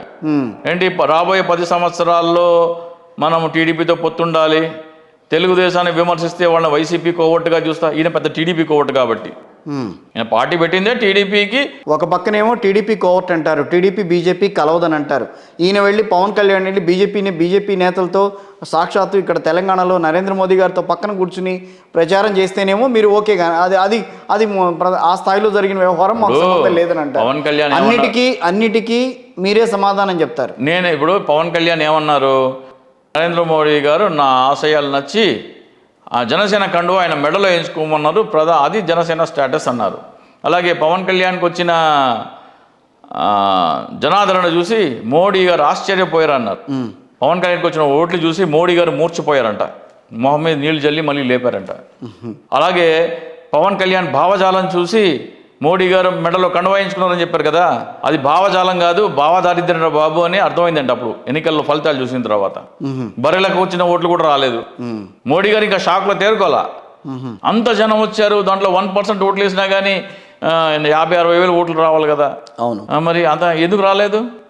సన్నీ లియోన్కి వస్తారండి కొచ్చిన్లో, 12 కిలోమీటర్లు ట్రాఫిక్ జామ్ సన్నీ లియోన్కి. చివరికి పవన్ కళ్యాణ్ ఆయన సన్నీ లియోన్తో పోలుస్తుంది. లేదండి పాపం, ఆమె చాలా గౌరవం ఉన్న వ్యక్తి, అంటే చాలా గౌరవం నాకు. మా కాకినాడలో లేకపోతే ఆంధ్రాలో తిరణాలు జరుగుతూ ఉంటాయి, రికార్డింగ్ డ్యాన్సులు పెడతారు. రికార్డింగ్ డ్యాన్సులు చేసేటప్పుడు అట్టాగే కేరింతలు కొడుతూ ఉంటారు యువత. వాళ్ళు కొద్దిగా స్కర్ట్ పైకి లేపితే విజిల్స్ ఈలలో వేస్తారు. పవన్ కళ్యాణ్ ప్రసంగానికి కూడా అలాగే వాళ్ళ మూడ్ సేమ్గా ఉంటుంది. ఒక రికార్డింగ్ డ్యాన్స్లో క్రౌడ్ మూడ్ ఎలా ఉంటుందో ఇందాక నుంచి చూస్తున్నా. ఎందుకంటే పవన్ కళ్యాణ్ మీద అంత మీకు కోపం ఏంటంటే, వాస్తవం చెప్తున్నాను నేను. ఓట్లు పడట్లేదు కదా, ఫిగర్స్ చెప్తున్నాయి కదా మీకు. ఇలా మీరు రికార్డింగ్ డ్యాన్స్లో ఈలలు కేకలు ఉంటాయా ఉండవా? ఉంటాయి కదా. పవన్ కళ్యాణ్ స్టేజ్ మీద కూడా ఉంటాయి ఈలలు కేకలు. మరి ఆయనకి ఓట్లు పడట్లేదు కదా. అంటే ఇది అది ఒకటే కదా.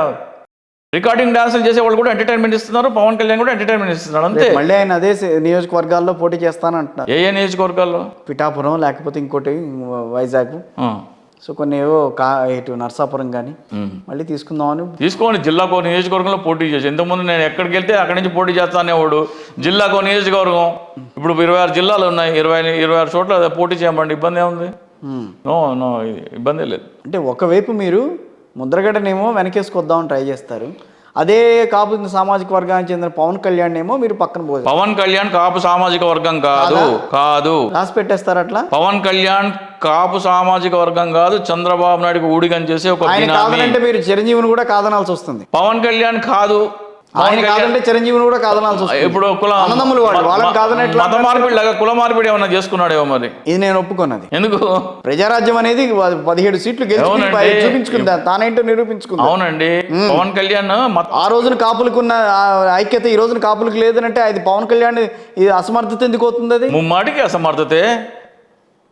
అసమర్థతే. చిరంజీవి గారు కూడా మీరు ప్రజలు సినిమా వాళ్ళ వల్ల అవదండి, కాపులు చెప్తున్నాను. మీరు అట్లా అన్నారు, బాగుంది. నేను అన్నట్టు సినిమా కాపుల్లో ఐక్యత లేదని చెప్పి మాట్లాడడం అనేది. కాపుల్లో ఐక్యత లేదంటే నువ్వు కలుపుకోవట్లేదు కదా.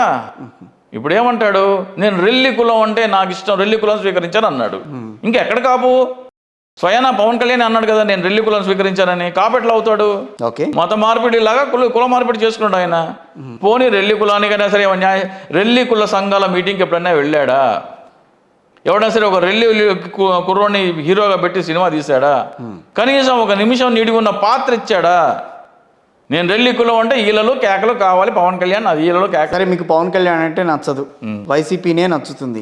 చంద్రబాబు గారు అంటే నచ్చుతుందా? చంద్రబాబు నాయుడు అంటే ఆంధ్రప్రదేశ్కి ప్రత్యేక హోదా వద్దని బాండ్ పేపర్ మీద రాసిచ్చి 5 కోట్ల మంది ప్రత్యేక హోదా తీసుకొస్తానని చెప్పి రేపు కాంగ్రెస్ పార్టీకి సంబంధించిన కీలక నేతలంతా ముందుకు వస్తే మీరు ఒప్పుకుంటారా? ప్రత్యేక హోదా తీసుకొస్తానని మళ్ళీ రంగ ప్రవేశం చేస్తే 4 సంవత్సరాలు మళ్ళీ వస్తే మీరు తీసుకోగలరా దాన్ని? మన్నించండి, ప్రత్యేక హోదా బ్యాడ్జ్ పెట్టుకోవడం మర్చిపోయాను. కాంగ్రెస్ పార్టీ ప్రత్యేక హోదా కావాలంటే లోక్సభలో కాంగ్రెస్ పార్టీకి 54 మంది సభ్యులు ఉన్నారు. అందులో ఆంధ్రప్రదేశ్ నుంచి ఎవరూ లేరు. 2019 ఎన్నికల తర్వాత ఈ 54 మంది సభ్యుల్లో ఎంతమంది ఆంధ్రప్రదేశ్కి ప్రత్యేక హోదా కావాలని లోక్సభలో మాట్లాడారు? పోనీ రాజ్యసభలో సభ్యులు లేదండి. ఎందుకు నమ్మాలని కాంగ్రెస్ ని? గత అయిపోయింది. ఈ రోజున కాంగ్రెస్ పార్టీ అదే చెప్తుంది, రేపు రాబోయే రోజుల్లో అదే చెప్తుంది. ఏమని చెప్తుంది? నేను ప్రత్యేక హోదా ఇస్తా, నన్ను ప్రత్యామ్నాయంగా చూడండి. ఇక్కడ వైఎస్ఆర్ కాంగ్రెస్ పార్టీ కాదు, నేను రాబోయే రోజుల్లో నేనే ఇక్కడ. రేవంత్ రెడ్డి ఎట్లా వచ్చాడో ఆయన, అదే విధంగా రేపు కాంగ్రెస్ పార్టీ అదే నినాదంతో అక్కడ వస్తుంది. ఆంధ్రప్రదేశ్ ప్రజల సంగతిలో నేనైతే నమ్మనండి. ఆంధ్రప్రదేశ్ సభ్యులున్న కాంగ్రెస్ పార్టీకి ఆంధ్రప్రదేశ్ పట్ల ప్రేమ ఉన్నట్టయితే వాళ్ళ సభ్యుల చేత మాట్లాడిచ్చుండేవాళ్ళు. వాళ్ళు కాంగ్రెస్ పార్టీకి 5 సంవత్సరాల నుంచి ఇటువంటి బ్యాడ్జీ నా సొంత డబ్బులతో 80,000 రూపాయలు ఖర్చు పెట్టి కాంగ్రెస్ పార్టీ హస్తం గుర్తుతో ప్రత్యేక హోదా ఆంధ్రప్రదేశ్ హక్కు అనే బ్యాడ్జీలు ఇచ్చి, బ్యాడ్జీ పెట్టుకోండి అయ్యా అంటే ఆ 5 గ్రాముల బ్యాడ్జీ మోయలేని వాళ్ళు, ఆ మాత్రం చిత్తశుద్ధి లేని వాళ్ళు వాళ్ళకి ప్రత్యేక హోదా మీద చిత్తశుద్ధి అంటే ఎట్లా నమ్ముతామండి? భారత్ జోడో యాత్రలో రాహుల్ గాంధీ గారికి బ్యాడ్జీ పెట్టుకుని టక్కన పెట్టుకున్నారు ఆయన. ఈ గిడుగు రుద్రరాజు గారికి, శైలజానాథ్ గారికి బ్యాడ్జీలు ఇచ్చి స్పాన్సర్ చేసి హస్తం గుర్తుతో ఈ బ్యాడ్జీని మీ కార్యకర్తలందరి చేత పెట్టించితే ప్రజలలో ఒక చర్చ మొదలవుతుందయ్యా అని చెప్పి ఒక స్టేట్మెంట్ ఇచ్చి బ్యాడ్జీలు ఇస్తే స్టేట్మెంట్ ఇవ్వలేని దౌర్భాగ్య స్థితిలో ఉన్న గిడుగు రుద్రరాజు గారికి ఏ మొహం పెట్టుకుని ప్రత్యేక గురించి మాట్లాడతారు? ఈ రోజున సిగ్గుండాలి. వాడెందుకు మాట్లాడతారు? మాట్లాడేవాళ్ళు మాట్లాడిస్తారు రేపు రాబోయే రోజుల్లో. గత పీసీసీకి ఈపీసీసీకి ప్రత్యేక హోదా పట్ల చిత్తశుద్ధి లేదు, దొంగ నాటకాలు ఆడుతున్నారు. ప్రత్యేక హోదా పేరు చెప్పి జాతీయ నాయకత్వానికి ఉండొచ్చు ప్రత్యేక హోదా ఇవ్వాలని, రాష్ట్ర నాయకత్వానికి లేదు. కనీసం 5 గ్రాముల బ్యాడ్జీ పెట్టుకునే చాత కానీ దౌర్భాగ్య స్థితిలో ఉన్న గిడుగు రుద్రరాజు కానీ శైలజానాథ్ కానీ ఏ మొహం పెట్టుకుని మాట్లాడతారండి? మాకు ప్రత్యేక హోదా గురించి మేము పోరాడతామని సిగ్గుండాలి. కాంగ్రెస్ లో వాళ్ళిద్దరైనా నాయకులు ఇంకా చాలా మంది పిసిసి అధ్యక్షులు కదా, బ్యాడ్జీలు వాళ్ళకే కదా ఇచ్చింది. పెట్టుకోమని చెప్తే ఏమైపోతుంది? ఒక బ్యాడ్జీ పెట్టుకోలేనాడు పోరాటాలు చేస్తాడా? మీకు ఎందుకు వేయాలి? ఓటు ఎందుకు వేయాలి? మీకు చెప్పులు అరగలా తిరిగాను వాళ్ళ పార్టీ ఆఫీస్ చుట్టూ. ఈ రోజు మరి వైసీపీ ఇస్తుందా పోనీ ప్రత్యేక హోదా? వైసీపీ ఏమైనా జాతీయ పార్టీ కాదు కదా, వైసీపీ జాతీయ పార్టీ కాదు కదా. ఆ రోజు కేంద్రంలో మాట్లాడింది కదా వైసీపీ కూడా, మాట్లాడింది. కాంగ్రెస్ పార్టీ విశాఖపట్నంలో మోడీ గారి సమక్షంలో జగన్మోహన్ రెడ్డి గారు ప్రత్యేక హోదా కావాలంటే ఈ కాంగ్రెస్ పార్టీ, ఈ తెలుగుదేశం, ఈ జనసేన పార్టీ, ఈ సిపిఐ, ఈ సిపిఎం శభాష్ అనకుండా నోటికి ఏం దబ్బన వేసి కొట్టుకున్నారా ఏంటి? పక్షవాతం వచ్చి నోళ్ళు పడిపోయినాయా? అందరూ ఐక్యత చాటాల్సిన సమయం అది. We stand with Jaganmohan Reddy, we all are one when it comes special category status అని. ఇది ఎందుకు చెప్తున్నామండి? 5 కోట్ల మంది పెట్టుకుంటారా బాబు అని ఎందుకు చెప్తున్నావు? తెలుగుదేశం పార్టీ ఇదే మాట మాట్లాడితే వైసీపీ వెనకబడిందా? ఏది వాళ్ళతో మీ వెంటే మేము ఉంటాం. ఇప్పుడు ప్రత్యేక హోదా కోసం చంద్రబాబు నాయుడు వెనకంజ వేస్తే చొక్కా పుచ్చుకుంది ఎవరు? జగన్మోహన్ రెడ్డి గారు. ఇప్పుడు జగన్మోహన్ రెడ్డి గారు సైలెంట్ చొక్కా పుచ్చుకోవాల్సింది ఎవరు? Telugu Desam party and Janasena party. ఏం చేస్తున్నారు? గాడిదలు కాస్తున్నారా? జగన్మోహన్ రెడ్డి చొక్కా ఎందుకు పట్టుకోవట్లేదు? గాడిదలు కాస్తున్నారు కాబట్టి. సో ఇప్పుడు వైసీపీ చేతిలో ఏమీ లేదని అంటారు. వైసీపీ చేతిలో కాదు, ఆంధ్రప్రదేశ్ ప్రజల చేతిలో తప్ప ఏమీ లేదు. 5 కోట్ల మంది ప్రజలు ప్రత్యేక హోదా ఇవ్వని పార్టీకి మేము ఓటు వేయము. కాంగ్రెస్ పార్టీలో వైఎస్ షర్మిలను జాయిన్ చేసుకుని ఆవిడకి రాజ్యసభ సభ్యత్వాన్ని ఇచ్చి ఆవిడని ఆంధ్రప్రదేశ్ నుంచి పోటీ చేయిస్తారన్న వాదన అయితే ఆంధ్రప్రదేశ్ రాజ్యసభ ఆవిడకి ఏపీలో ఆవిడ కీలక బాధ్యతలు ఇస్తారు ఆవిడకి అని చెప్పి మాట వస్తున్నాయి. ఏపీలో ఎవరైనా కీలక పాత్ర పోషించవచ్చండి. ఆంధ్రప్రదేశ్కి ప్రత్యేక హోదా రావడానికి ఒకటే ఒక కాంగ్రెస్ పార్టీ నినాదం రేపు రాబోయే రోజుల్లో అదే. 4 సంవత్సరాలు 9 నెలలు గాడిదలు కాసొచ్చి మళ్ళీ రిపీట్ చేస్తున్నా, గాడిదలు కాస్తున్నారా ఇప్పటిదాకా? అదేంటండి అప్పటి వరకు ఊపలేదు. ఇప్పుడు కర్ణాటకలో కాంగ్రెస్ పార్టీ వచ్చింది, ఇక్కడ తెలంగాణలో తెలుగు రాష్ట్రాల్లో కాంగ్రెస్ పార్టీ ఏం చెప్పింది? కాంగ్రెస్ పార్టీ వచ్చింది, హామీలతో ముందుకు వచ్చింది. అక్కడ 5 హామీలు, ఇక్కడ 6 హామీలు, అక్కడ 7 హామీలతో ముందుకు రావచ్చు. ఎవరికి తెలియదు, ఎవరికి కాదనంటారు? తెలంగాణలో ఆ హామీల్లో ప్రత్యేక హోదా ఉండొచ్చు. కరెక్టే, ఉండొచ్చు అండి. రాహుల్ గాంధీ గారి చిత్తశుద్ధి ఉంది, నేను కాదంటలేదు. రాహుల్ గాంధీ గారికి జాతీయ నాయకత్వానికి సెల్యూట్. ఒక అనామకుడు వచ్చి ప్రత్యేక హోదా నినామాది బ్యాడ్జీ పెట్టుకోమంటే పెట్టుకున్న చిత్తశుద్ధి గల నాయకుడు రాహుల్ గాంధీ. ఓకే, ఆ దాంట్లో రాహుల్ గాంధీ చిత్తశుద్ధిలో కోటో వంతు పిసిసికి లేదు. ఆయన ఊరికే పెట్టుకోమంటే చెప్పారు, ఎక్స్ప్లెయిన్ చేశారు. నేను కాదు, ఈ రుతురాజు గారు ఇచ్చారు బ్యాడ్జీ. ఈ రుతురాజు గారు బ్యాడ్జీ ఇచ్చి పెట్టించారు. ఆయన పెట్టుకోవడానికి ఆయన మొహాటం నా మోసి. నేను గిడుగు రుతురాజు కూడా చెప్పాను, కాంగ్రెస్ పార్టీ వాళ్ళందరి చేత బ్యాడ్జీలు పెట్టించండి. పెట్టించి తెలుగుదేశం, వైసీపీ, జనసేన మీ గుండెల్లో నిజంగా ప్రత్యేక హోదా నినాదం ఉంటే మీ కార్యకర్తలందరూ పెట్టుకోండి, లేకపోతే మీరు దొంగ నాటకాలు ఆడుతున్నారని స్టేట్మెంట్ ఇచ్చాను, ఇవ్వమని చెప్పాను. అప్పుడు వాళ్ళ దగ్గర ఏం ఆప్షన్ ఉంటుందండి? మీరు బ్యాడ్జీ పెట్టుకోకపోతే ప్రత్యేక హోదా పట్ల మీకు చిత్తశుద్ధి లేదు అని ప్రకటన గిడుగు రుద్రరాజు గారు ఇస్తే వీళ్ళ పరిస్థితి ఏంటి? పెట్టుకోవాలా వద్దా? ఎక్స్పోజ్ అయిపోతారా లేదా? రాజశేఖర్ గారు ఇంకొక చిన్న విషయం మాడతా, 10 ఏళ్ళు అయిపోయింది రాష్ట్రం విడిపోయి. మనం ఇంకా ప్రత్యేక హోదా గురించి మనం మాట్లాడితే అది బాగుంటుందా? ముమ్మాటికి బాగుంటుంది. కేంద్ర ప్రభుత్వం 10 సంవత్సరాల ప్రత్యేక హోదా ఇవ్వకపోతే ఆంధ్రప్రదేశ్ ప్రజలు కేంద్రాన్ని మర్చిపోయారు. ఆంధ్రప్రదేశ్ ప్రజానికం కాదనంటారా? నేనైతే మర్చిపోలే. మీరు మర్చిపోలేదు. నేను ఎవరు వెళ్ళి అడిగినా కానీ ప్రత్యేక హోదా కావాలంటే కావాలి అంటారు, ఎవరు వద్దనట్లా. ప్రత్యేక హోదా తీసుకొస్తానని అంటేనే వైసీపీని అధికారంలోకి తీసుకొచ్చారు. అవును, అది కాదనంటారా? కాదని నేను అంటలేదు, వైసీపీ తీసుకురాలేదు. వీళ్ళు ఏం చేశారు? వైసీపీని పంపించేస్తామని అనుకుంటున్నారు రేపు జనం. దేనికోసం అనుకోరా? దేనికోసం? ప్రత్యేక హోదా తేలేదు కాబట్టి. ప్రత్యేక హోదా ఇవ్వని బీజేపీతో పొత్తులో ఉన్న పవన్ కళ్యాణ్ కి అడిగే మొహం ఉందా? మళ్ళీ అటువైపు ఎందుకు వెళ్తారు? ఇట్రండి, ఇటు మాట్లాడదు. వైసీపీని ప్రత్యేక హోదా అంశంలో ఎందుకు తొలగించాలి చెప్పండి? వైసీపీ కంటే ఎక్కువ పోరాటాలు ఏమైనా చేశారా 5 సంవత్సరాల్లో?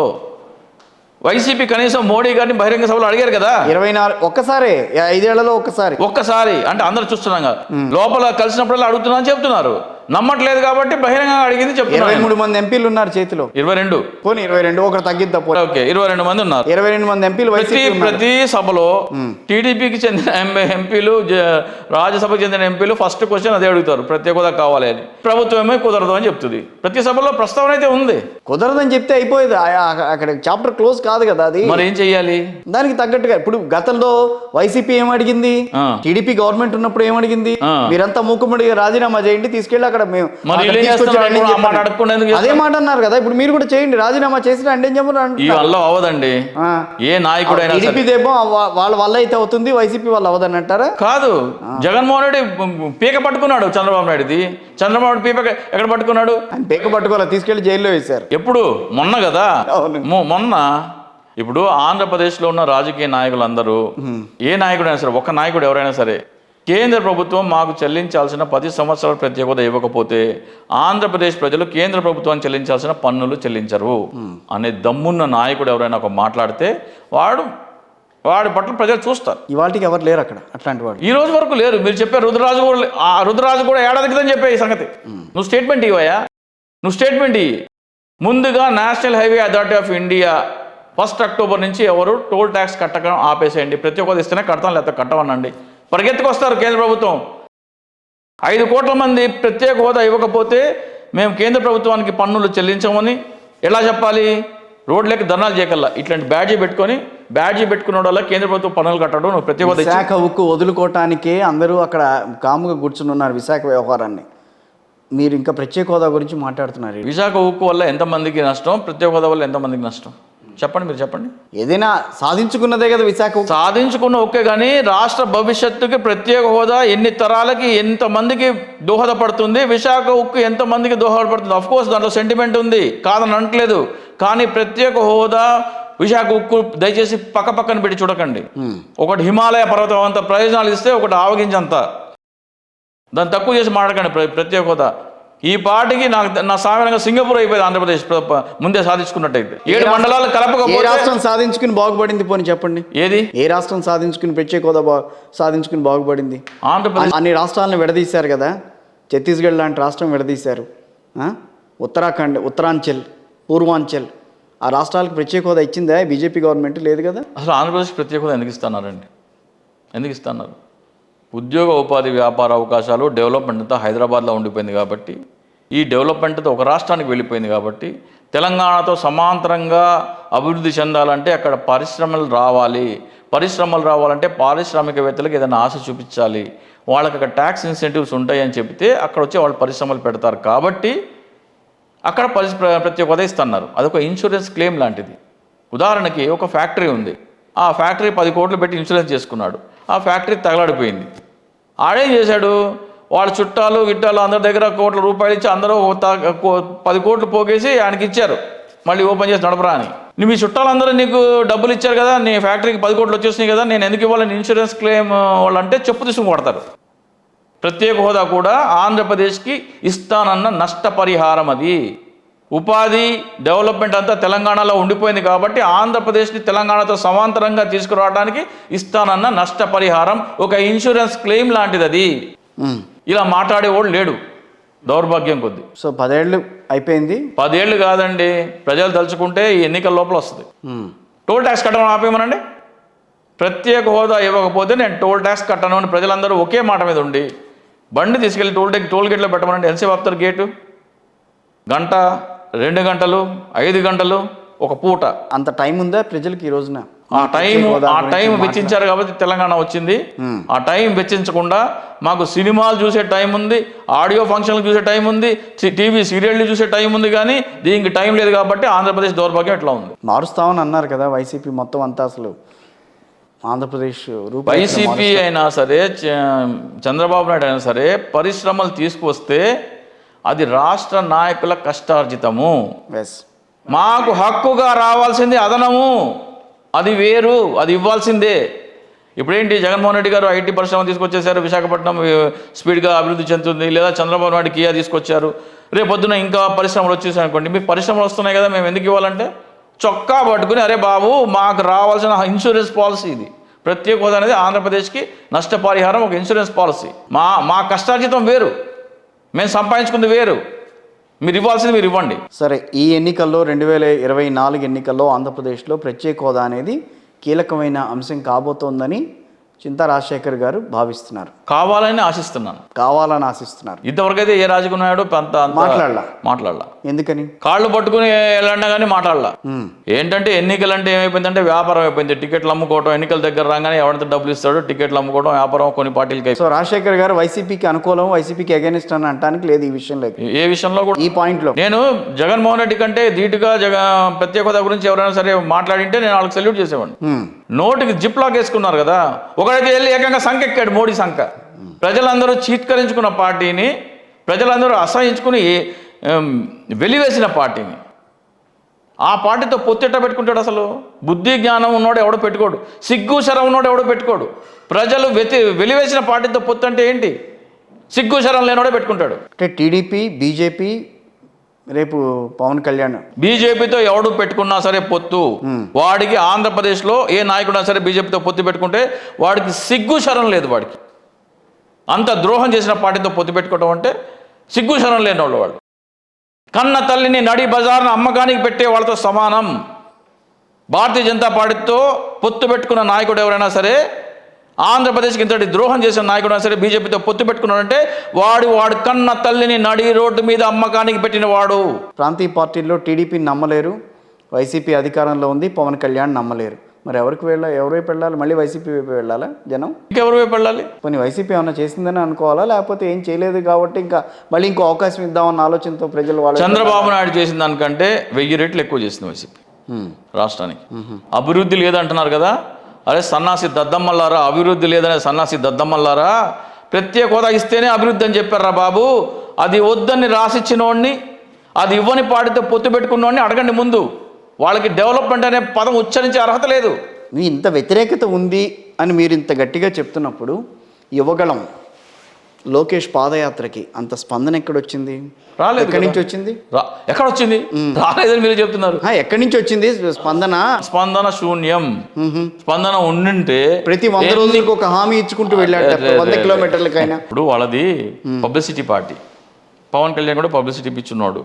ఏమీ లేని దాన్ని ఎట్లా ఉంటుందంటే, నా బర్త్డేకి 67 మిలియన్ మంది ట్వీట్ చేశారు హ్యాపీ బర్త్డే అని చెప్పుకుంటాడు పవన్ కళ్యాణ్.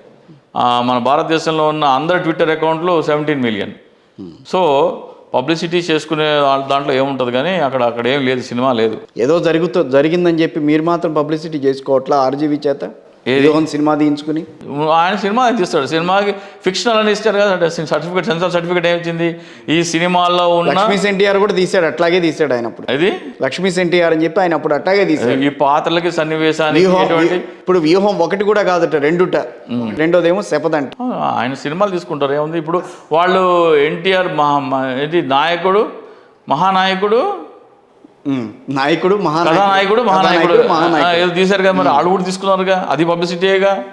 ఏ ఎన్టీఆర్ అయితే వాళ్ళు కూలదోశారు, ఆ ఎన్టీఆర్ మీద వాళ్ళ సినిమా తీసుకున్నారుగా పబ్లిసిటీ కోసం. సో ఏది మాట్లాడినా మీరు వైసీపీ ఫర్గానే మాట్లాడతారు. ప్రజల వాయిస్ వినిపిస్తున్నాను నేను, అంతేరా రాజశేఖర్ గారు? నా వాయిస్ కాదు. అంటే నేను అనేది ఏంటంటే, నిరసన మీరు ఇప్పుడు యువజన ఏదైతే లోకేష్ పాదయాత్ర చేస్తున్నారో, పాదయాత్ర అయిపోయింది వాళ్ళ. సో పెద్ద ఫంక్షన్ అయితే చేస్తున్నారు. 3153 కిలోమీటర్ల పైనే ఆయన తిరిగాడని చెప్పి వాళ్ళు మాట్లాడుతున్నారు. ఎందుకు ఏవో ఎక్కడెక్కడో తిరిగాడు, అసలు ఎవరికి తెలుసు ఆ పాదయాత్ర జరిగిన తీరని చెప్పి మీరు మాట్లాడుతున్నారు. కానీ ప్రజల్లో స్పందన లేకుండా ఆయన నడవాల్సిన అవసరం ఆయనకి లేదు, దాని గురించి మాట్లాడాల్సిన అవసరము అధికార పార్టీకి. ఇప్పుడు శర్మ గారు ఒక మాట అన్నారు, పాదాల మీద నడిచే యాత్ర పాదయాత్ర అని. పాదయాత్ర కూడా చేశారనుకోండి, దాన్ని ట్రోల్ కూడా చేశారనుకోండి. ఇప్పుడు పాదయాత్ర మొదలు పెట్టాము, కిలోమీటర్ పోగానే ఒక బుల్లెట్ తీసుకొచ్చాడు, బుల్లెట్ ఎక్కాము, ఇంకొంచెం పోగానే కొంచెం కార్ తీసుకొచ్చాడు, కార్ ఎక్కాము, మళ్ళీ చివరిలో మళ్ళీ పాదయాత్ర చేసాం. అట్లా అన్ని మీకు కలగాపులగా ఉంది. దాంట్లో స్వచ్ఛంగా పాదయాత్ర, దాంట్లో సగం కూడా ఉంటుందని నేను అనుకుంటాను. టీడీపీకి ఎక్కడా కూడా ఈ రోజున ఆంధ్రప్రదేశ్లో ఒక్క నియోజకవర్గంలో అద్భుతాలు జరిగితే తప్ప జనసేన టీడీపీ కూటమి 50 సీట్లు దాటదు.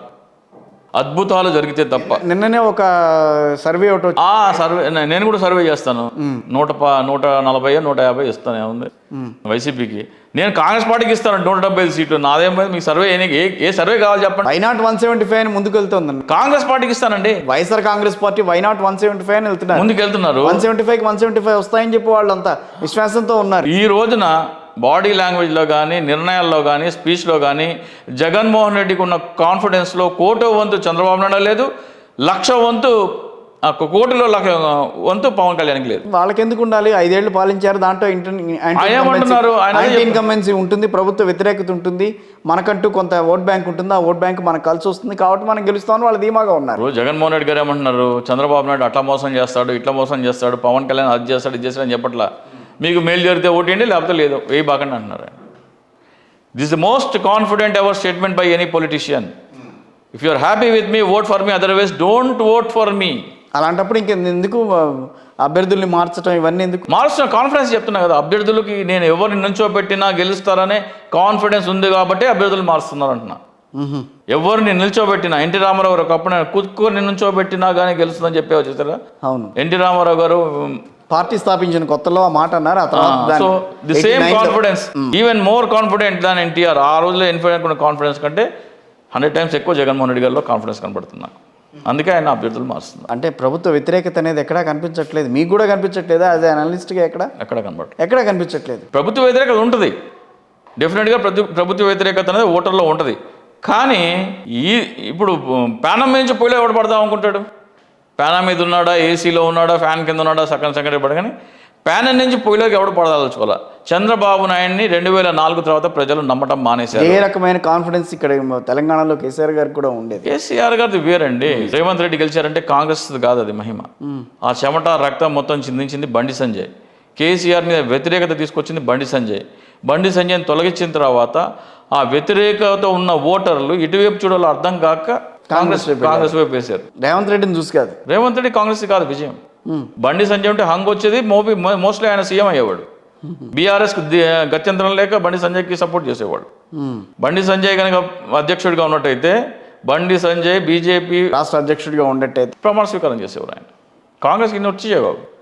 మొత్తం ఓట్ అంటే యాంటీ ఇన్కంబెన్సీ అనే విత్తనం వేసి, నారు పోసి, నీరు పోసి, ఎరువులు వేసి, కలుపు తీసి, చెమట ఓడ్చి ఒక యాంటీ ఇన్కంబెన్సీ ఎక్కడ వస్తుంది సార్? ప్రభుత్వ వ్యతిరేకత చెప్పాలిగా. ప్రభుత్వం ఎందుకు రాకూడదు? 5 ఏళ్లలో రాకూడదా? తీసుకురావాలిగా. జగన్మోహన్ రెడ్డి గారు ప్రత్యేక హోదా తీసుకురాలేదు. పోరాటాలు చేసింటే యాంటీ ఇన్కంబెన్సీ వస్తుంది.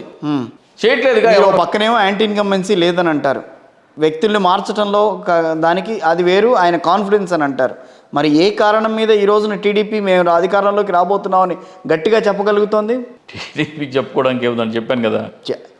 తీసిపారేయడానికి కాదు కదండి. 30 ఏళ్ల పాటు ఆయన కూడా ముఖ్యమంత్రిగా పనిచేశాడు. ఆయన 2004 తర్వాత చంద్రబాబు నాయుడు ఫేస్ మీద ఎప్పుడు ఓట్లు పడలేదు ఆయనకి. ఆయనకు అధికారం వచ్చింది 2014లో. పవన్ కళ్యాణ్ అనే ముసుగు వేసుకొని కాపు సామాజిక వర్గాన్ని నమ్మించి ఓట్లు వేయించుకునేందుకు పవన్ కళ్యాణ్ అనే ఫేస్ మాస్క్ పెట్టుకుని వెళ్ళాడు కాబట్టి గెలిచాడు. లేకపోతే 2014లోనే చాప్టర్ క్లోజ్. ఈ రోజున కూడా 2019లో ఏం చేశాడు? నాకు ఎలాగో కాపు సామాజిక వర్గం ఓట్లు వేయట్లేదు కాబట్టి జగన్మోహన్ రెడ్డికి వెళ్లకుండా పవన్ కళ్యాణ్ చేత పోటీ చేయించి కాపు ఓట్లన్నీ ఆయన క్యాప్చర్ చేస్తాడని ఎక్స్పెక్ట్ చేశాడు. ఫెయిల్ అయింది. ఈ రోజున పవన్ కళ్యాణ్ కూడా చంద్రబాబు నాయుడు ఉన్నాడు కాబట్టి పవన్ కళ్యాణ్ కూడా క్రెడిబిలిటీ కోల్పోయాడు. సాక్షాత్ శ్రీ మహావిష్ణువు వచ్చి చంద్రబాబు నాయుడికి సపోర్ట్ చేస్తానా సరే, శ్రీ మహావిష్ణువుని కూడా శంకించి చూస్తారు. ఏంటి ఈయన పక్కన నిలబడ్డాడని. So Pawan Kalyan nothing. పవన్ కళ్యాణ్ని చంద్రబాబు నాయుడుతో ఎప్పుడైతే కలిశాడో Pawan Kalyan credibility gone. So రాబోయే రోజుల్లో టీడీపీ జనసేన కలిసి ఉండటం అనేది వాళ్ళకి నష్టమే తప్పించి వైఎస్ఆర్ కాంగ్రెస్ పార్టీకి ఎటువంటి లాభాన్ని వాళ్ళ ఎటువంటి నష్టాన్ని చేకూర్చలేవు అని అంటారు. వీసమెత్తి నష్టం కూడా చేయలేదు. ఇంకా ఒక విధంగా చెప్పాలంటే గత నెల రోజులుగా మధ్యలో కాంగ్రెస్ పార్టీ వస్తే చెప్పాను కదా, ఎన్నికల నోటిఫికేషన్ వచ్చే టైంలో నువ్వు వచ్చి నేను ఏదో చేస్తానంటే ఎందుకు నమ్ముతారు సార్? వెళ్ళవయ్యా అంటారు. టీడీపీ సరిగా చేయలేదన్న నమ్మకంతో వైఎస్ఆర్సీపీకి వేశారు. వైఎస్ఆర్ కాంగ్రెస్ పార్టీ కూడా సరిగా చేయట్లేదన్న నమ్మకం ఉన్నప్పుడు, వాళ్ళకి ఆలోచన వచ్చినప్పుడు ప్రత్యామ్నాయం కోసం ఆలోచిస్తారు. ప్రత్యామ్నాయం కాంగ్రెస్ పార్టీ వచ్చిందనుకోండి, ఆ టైంలో కాదనంటారా జనం? కాదండి, ప్రత్యామ్నాయం రాత్రే ఇట్లా వేస్తే అల్లావుద్దీన్ అద్భుత దేహంగా రాదు.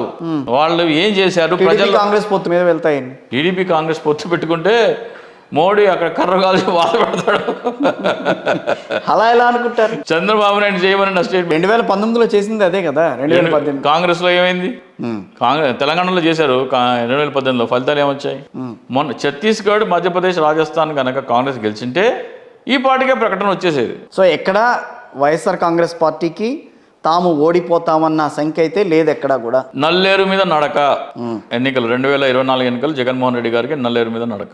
104 ఇప్పుడున్న సీట్లకి 151 సీట్లకి పెరుగుతాయా తగ్గుతాయా ఏంటి దాని గురించి? ఒకవేళ కనుక రివర్స్ అయితే మీరు అన్నదానికి రివర్స్ అయితే మీరు 50 అంటున్నారు, అట 50 వస్తే మీకు వీళ్ళకి 100 వస్తాయని అంటారు. సగం మీసం పెట్టుకు తిరుగుతా. రాజశేఖర్ గారు తిరుగుతారు. చింతా రాజశేఖర్ తెలుగుదేశం ప్రభుత్వం జనసేన కూటమి అధికారంలో ఉంచమంటారా? ఇది క్లిప్ ని ప్లే చేయండి. సగం మీసం పెట్టుకుని తిరుగుతా. వైఎస్ఆర్ కాంగ్రెస్ పార్టీకి కాంగ్రెస్ పార్టీ ఓడిపోతే సీట్లు అటు ఇటు వస్తుంది.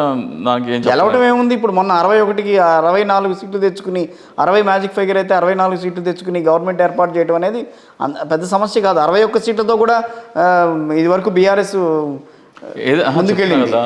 నేను చెప్తున్నాను, ఆన్ కెమెరా చెప్తున్నాను, మీరు రికార్డ్ చేసుకోండి. జనసేన తెలుగుదేశం ప్రభుత్వము ఆంధ్రప్రదేశ్లో 2024 ఒక్కసారి ఆలోచించుకోండి, ఇంకా 90 రోజుల దాకా టైం ఉంది. లేదు, అక్కర్లేదు. అక్కర్లేదా? ఎందుకని అంటున్నానంటే తెలంగాణ రాజకీయాలని ఇట్లాగే మాట్లాడారు చాలా మంది. చివరికి పరిస్థితులను చూసి నాలుగు ఖర్చుకున్నారు చాలా మంది. నేను మాటకు కట్టుబడి ఉంటాను. చివరికి నాలుగు ఖర్చుకున్నారు చాలా మంది. మేము అట్లా నేను మాటకు కట్టుబడి ఉంటాను. ప్లేస్ లో కూడా కూర్చుని చాలా మంది అదే చెప్పారు. నేను మాటకు కట్టుబడి ఉంటాను. బీఆర్ఎస్ వచ్చి తీరుతుందని చెప్పి మేము కూడా ఇచ్చుకున్నాం చాలా. నేను చెప్పలేదు, నేను 65 వస్తే కాంగ్రెస్ అని చెప్పాను. నా వీడియోస్ చూసుకోండి. 2 నెలల ముందు నుంచి కూడా కాంగ్రెస్ పార్టీ విల్ టచ్ 65 అన్నాను. 65 దాటదని చెప్పాను. 60-65 మధ్యలో చెప్పాను. ఒకసారి మాత్రం 65 పక్కా వస్తాయని చెప్పాను. 64 వచ్చినాయి. సో ఈసారి మాత్రం వైఎస్ఆర్ కాంగ్రెస్ పార్టీ జగన్మోహన్ రెడ్డి గారు ప్రమాణ స్వీకారం చేస్తారు. మళ్ళీ మరొకసారి ముఖ్యమంత్రిగా. తెలుగుదేశం జనసేన కూటమి ఇప్పటి వరకు ఉన్న 50-50 అన్న ఆలోచనలు అయితే ఎక్కడా లేవు మీలో. లేవు. 100 మార్క్ దాటేస్తుంది ఈజీగా. 88 కాదు, 100 మార్క్ దాటేస్తుంది. జగన్మోహన్ రెడ్డి గారు ప్రమాణ స్వీకారం చేయకుండా ఎవరు చేసినా సరే, అంటే టీడీపీ జనసేన పార్టీల నుంచి నేను సగం మీసం పెట్టుకుని తిరుగుతా వాళ్ళు అధికారంలో ఉన్న రోజులు.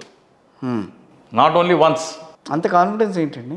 నాకు తెలుసు, ఫీల్డ్ నాకు కనబడుతుంది కాబట్టి. ఇవాళ ఉన్నది రేపు ఉంటుందని నమ్మకం. పర్వాలేదు, but still I will stick on to your word. I will keep up my word. సగం మీసం రాసి పెట్టుకోండి, హైలైట్ చేసుకోండి. ఓకే, తప్పకుండా హైలైట్ చేస్తాను. మీ బ్యాడ్జీతో పాటు కనిపిస్తూ ఉంటుంది అది. తప్పకుండా. అంటే ప్రత్యేక హోదా ఇవ్వలేని వాళ్ళు ఎవరు కూడా రాష్ట్రంలో మనలేరు అని చెప్పని అనుకోవచ్చు. అప్పుడు ప్రత్యేక హోదా ఇవ్వలేని వాళ్ళు, ప్రత్యేక హోదా తేలేని వాళ్ళు ఎవరు కూడా రాష్ట్రంలో ఉండలేరు. ప్రత్యేక హోదా తేలేని వాళ్ళు ఇప్పుడు వచ్చేది ఎవరు? ముగ్గురు కూడా తేలేని వాళ్ళే కదా. జనసేన తేలేదు, టీడీపీ తేలేదు, జగన్మోహన్ రెడ్డి గారు తేలేదు. పోటీ ముగ్గురు మధ్యలో ఉన్నప్పుడు తేలేని వాళ్ళే వస్తారు. ఇంకా ఆ ప్రస్తావన రాదని అంటారు. అక్కడ ప్రస్తావన రాదు. కాంగ్రెస్ పార్టీ మీద ఈ రోజు వచ్చి నేను ప్రత్యేక హోదా అంటే నమ్మేంత పిచ్చోళ్ళు ఆంధ్రప్రదేశ్ జనం కాదు. నమ్మకం లేదు. మీరే అంటారు మళ్ళీ ప్రత్యేక హోదా గురించి ఎవరు కూడా సరిగ్గా స్పందించట్లేదని మీరు అన్నారు. మళ్ళీ ఈ రోజున వాళ్ళు మళ్ళీ పట్టించుకోవట్లేదు అంటే నేను వెంటిలేటర్ అయిపోయి డెడ్ బాడీ చచ్చిపోయి మొత్తం తీసేసిన తర్వాత అప్పుడు వచ్చి సెలైన్ ఎక్కిస్తానంటే ఎట్లా? 5 సంవత్సరాల నుంచి గాడిదలు కాస్తున్నాం అంటున్నా. అందుకనే కాంగ్రెస్ పార్టీ నాయకులు అంటున్నా 5 సంవత్సరాల నుంచి కాంగ్రెస్ ఎందుకు అంటున్నారు? అది నేను మొదటి నుంచి మిమ్మల్ని అడుగుతుంది. అదే వస్తే మొదటి సంతకం మీ అందరూ వేసిందే కదా, అందరూ కలిసి వేసిందే కదా వైఎస్ఆర్ కాంగ్రెస్ పార్టీ అధికారంలోకి వస్తే ప్రత్యేక హోదా వస్తుందని చెప్పి. అవునండి, వేసామండి. వైఎస్ఆర్ కాంగ్రెస్ పార్టీ తీసుకురాలేదు, పోరాటాలు చేయట్లేదు. చొక్కా పుచ్చుకోవాల్సింది ఎవరు? ప్రజలు. పోనీ ప్రజలు పుచ్చుకున్నారా? రేపు అదే ప్రజలు పుచ్చుకుంటారేమో, రేపు చొక్కా పుచ్చుకునే అడుగుతారేమో రేపు. ఏది ప్రత్యేక హోదా వద్దు అని రాసిచ్చినోడు కొట్టేస్తారా? లేకపోతే ప్రత్యేక హోదా ఇవన్నీ బీజేపీతో పొత్తు పట్టుకున్నోడు కొట్టేస్తారా? ఎట్లా వేస్తారు ప్రజలు? అడుగుతున్నాడు కదా జగన్మోహన్ రెడ్డి. వీళ్ళు అడగని కూడా అడగట్లేదు కదా. ఒకళ్ళేమో ప్రత్యేక హోదా ఎగ్గొట్టిన బీజేపీతో పొత్తు పెట్టుకున్నారు. సరే, పక్కన పెడదాం కాసేపు. అసంతృప్తుల్ని ఏ రకంగా బుజ్జగిస్తారు ఈ రోజున? అసంతృప్తులు అంటూ ఇక్కడ అంటే ఎవరికైతే టికెట్ రాలేదో వాళ్ళకి అసంతృప్తి ఉంటుంది, డౌట్ లేదు. వాళ్ళని బుజ్జగించాలా లేదా అనేది. ఇప్పుడు అసంతృప్తులు ఉన్నారని నేనే ఉన్నాను అనుకోండి. సపోజ్ నేను ఒక ఎమ్మెల్యే అనుకుందాం ఫర్ ఎగ్జాంపుల్. నాకు టికెట్ ఇవ్వలేదు, నేనేం చేస్తాను?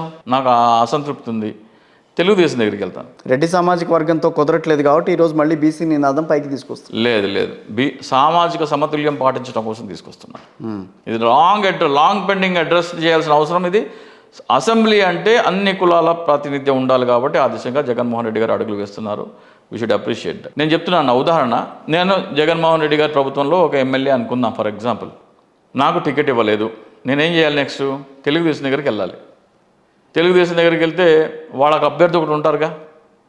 నేను జగన్మోహన్ రెడ్డి గారిని ఓడించడానికి పనిచేయాలంటే తెలుగుదేశం దగ్గరికి వెళ్ళాలి. తెలుగుదేశం దగ్గరికి వెళ్తే మీకు నా టికెట్ ఇస్తే నేను పనిచేస్తాను అంటారు.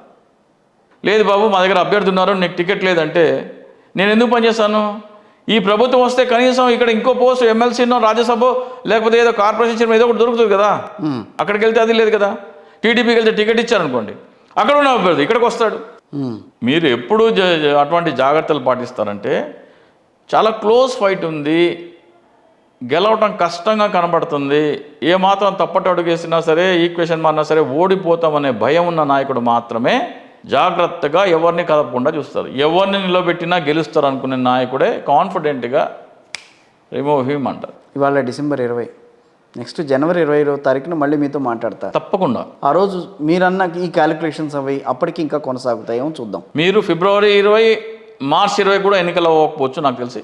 మార్చి ఫస్ట్ వీక్ లాస్ట్ చాలా మంది అది కూడా నేను చేస్తాను. ఎందుకంటే ఈ మన ఎలక్షన్స్ జరిగేవి పాఠశాల పరీక్షలు ఉంటాయి. పరీక్షలు అయిపోయిన తర్వాత మాత్రమే మార్చి ఫస్ట్ వీక్ సెకండ్ వీక్లో పెట్టుకోవచ్చు కదా.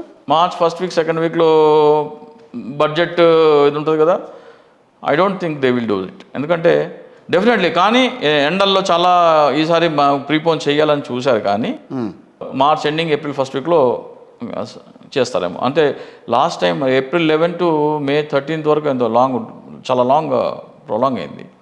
ఈసారి అంతవరకు ప్రొలాంగ్ చేయకపోవచ్చు. రాజశేఖర్ గారు అనలిస్టులు చాలామంది చాలా రకాలుగా ఒక అనలైజేషన్ అనేది చేస్తూ ఉంటారు. రాబోయే రోజుల్లో ఇక్కడ ఇది వస్తుంది, ఈ గవర్నమెంట్ వస్తుంది, ఈ పాయింట్స్ ఆధారంగా వాళ్ళని వ్యతిరేకించారు ప్రజలు అని చెప్పి మాట్లాడుతూ ఉంటారు. అలాంటి పాయింట్స్ ఏమి ఇప్పటి వరకు మీకు వైసీపీలో కనిపించలేదా? వైసీపీలో ఉన్నాయి కానీ టీడీపీలో అంతకంటే దారుణంగా ఉందండి. బెటర్ బ్యాడ్ వర్స్ట్ అని, ఒకళ్ళేమో వర్స్ట్ చంద్రబాబు నాయుడు, ఒకళ్ళేమో బ్యాడ్ పవన్ కళ్యాణ్. బెటర్ దగ్గరే ఉంటారు కదా వాళ్ళిద్దరితో పోలిసి. మీరు ఎప్పుడు పోల్చుకుంటారు జగన్మోహన్ రెడ్డి వేయకూడదు అని? అంతకంటే మంచి పరిపాలన ఇస్తా అనేవాళ్ళు ఎవరన్నా మీకు కనపడితే అతను నమ్మదగిన ఫేస్ అయితే. సంక్షేమ పథకాలు కొనసాగిస్తారో లేదో ఇప్పుడున్న పరిస్థితుల్లో ఆంధ్రప్రదేశ్ జగన్మోహన్ రెడ్డి గారికి వినండి, ప్రస్తుతం ఉన్న ఆర్థిక పరిస్థితుల నేపథ్యంలో కొనసాగిస్తారో లేదో అన్న భయం ప్రజల్లో ఏర్పడితే దానికి వైసీపీ సమాధానం ఇవ్వగలుగుతుందా? ఖచ్చితంగా చెప్పగలుగుతుందా? ప్రజలు ఆలోచించాల్సిన నవరత్నాలు కంటిన్యూ అవుతాయి. జగన్మోహన్ రెడ్డి గారిని తొలగిస్తే సంక్షేమ పథకాలు ఆగిపోతాయి. ఎందుకంటే చంద్రబాబు నాయుడు గారు అధికారంలోకి వస్తే ఒకవేళ ఆ సిచ్యువేషన్ మీరు ఇప్పటికే చాలా చూస్తుంటారు కదా. ఆయన వీళ్ళు పాదయాత్రలు చేస్తున్నప్పుడు ఆయన 54 రోజులు అయిపోయిన తర్వాత తీసుకొచ్చారు, హామీని తీసుకురాబోతున్నాం అని అన్నారు. చంద్రబాబు నాయుడు హామీలు ఆయన మా తర్వాత ఎన్నికల కంటే ముందు మాట్లాడేది, తర్వాత మాట్లాడేది మనం చాలా చూసాము గతంలో. ఆ మేనిఫెస్టోనే వెబ్సైట్లో నుంచి వెళ్ళిపోద్ది. అని ఏమంటారు, సంపూర్ణ రుణమాఫీ అంటారు, దానికి ఒక లిమిట్ పెడతారు. కాపు రిజర్వేషన్ అంటారు, దానికి ఒక కుదరదు అంటారు. ఏది 474 హామీలు పెట్టిన హామీ పత్రమే వెబ్సైట్ నుంచి మాయం చేసిన మాయగాడు చంద్రబాబు నాయుడు. సో ఆయన మాటలు ఎట్లా నమ్ముతారు? ఇక్కడ జగన్మోహన్ రెడ్డి గారు ఓడిపోతే కనుక జస్ట్ ఆ సిచ్యువేషన్ ఇమాజిన్ చేసుకోవడానికి ప్రజల కోసం చెప్తున్నాను నేను. జగన్మోహన్ రెడ్డి గారు అన్ని సంక్షేమ పథకాలు ఇచ్చినా కానీ జగన్మోహన్ రెడ్డి ఓడిపోయారంటే ప్రజలు సంక్షేమ పథకాలనే తిరస్కరించారు కాబట్టి నేను ఆపేస్తున్నా అంటాడు. ప్రజలు ఆలోచించుకోలేదు. జగన్మోహన్ రెడ్డి ఓటమి అంటే ఏంటంటే ప్రజలు సంక్షేమ పథకాలను తిరస్కరించారు కాబట్టి నేను ఆపేస్తున్నా అంటారు. అది మీ మాట, వైఎస్ఆర్ కాంగ్రెస్ పార్టీ మాట. చంద్రబాబు నాయుడు ఒకవేళ యాక్సిడెంటల్గా గెలిస్తే, నేను సగం మీసం పెట్టుకుని తిరగాల్సి వస్తే చంద్రబాబు నాయుడు చెప్పబోయే మాట అది. Okay. So YSR Congress party రాబోయే రోజుల్లో మళ్ళీ ప్రభుత్వాన్ని ఏర్పాటు చేస్తుందని చెప్పి మీరు భావిస్తున్నారు? ఘంటాపదంగా చెప్తున్నారు. సరే, మీరు మీసాల సంగతి మనం పక్కన పెడితే ఇదే రకంగా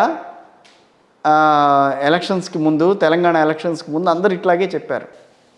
అవి ఎందుకు మరి రాంగ్ అయినాయి? నేను చెప్పలేదండి, మీరు చెప్పాలా? చాలా మంది చెప్పారు. మీతో పాటు చాలా మంది ఉంటారు కదా, మీతో పాటు చాలా మంది ఉంటారు.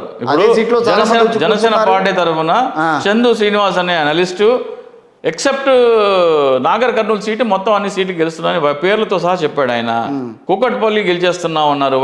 వైరా సీటు అసెంబ్లీకి జనసేన అభ్యర్థి వెళ్ళి అసెంబ్లీకి వెళ్ళిపోయి కూర్చోబోతున్నాడు సంపత్ నాయక్ అని చెప్పారు. ఉమాదేవి గారి గురించి చెప్పారు. ఇవన్నీ పేర్లతో సహా చెప్పారు. మీకు కావాలంటే మీ ఇంకా కాపుల్ని పార్టీల గురించి ఆలోచించొద్దని అంటారా? కాపులు సినిమా వాళ్ళని దయచేసి నమ్మడం ఆపేసేయండి. సినిమా వాళ్ళ వల్ల రాజకీయాలు చేతకావు. ఎన్టీ రామారావు, స్వయానా ఎన్టీ రామారావు 2 సార్లు అయితే ముద్రగడ పద్మనాభం గారిని నమ్మారు ఆ రోజున. ఆయన పార్టీ ఏం పెట్టలేదు కదా. పెట్టకపోయినా ఆయన నమ్మారు. అంటే కాపులు ముఖ్యమంత్రి కావాలంటే సినిమా వాళ్ళు దానికి సూట్ కారు. సినిమా వాళ్ళు భ్రమల్లో బతుకుతారు. హరిరామ వాళ్ళు ఆయన కూడా ఉన్నారుగా. మరి అప్పుడు హరిరామ జోగి వయసు అయిపోయింది, ఆయన కూడా లీడ్ చేశారు కదా. నేను వయసు అయిపోయింది కదా, మొదటి నుంచి ఉంది ఆయన కూడా. జేడి లక్ష్మణ్ గారు ఏమైనా పార్టీ పెడితే చూడండి, అటువైపు చూడండి నేను చెప్తున్నా. కాపు నాయకత్వం కోసం చూసే నాయకులు ఎవరైనా సరే జనసేనలో విసిగి వేసారన్న వాళ్ళు జేడి లక్ష్మణ్ గారు రేపో మాపో పార్టీ పెడుతున్నారు, అటువైపు చూడండి, డెఫినెట్గా ఆదరించండి. ఎందుకంటే సినిమాల్లో హీరో ఉంటుంది, ఫైట్లు డూప్ చేస్తాడు.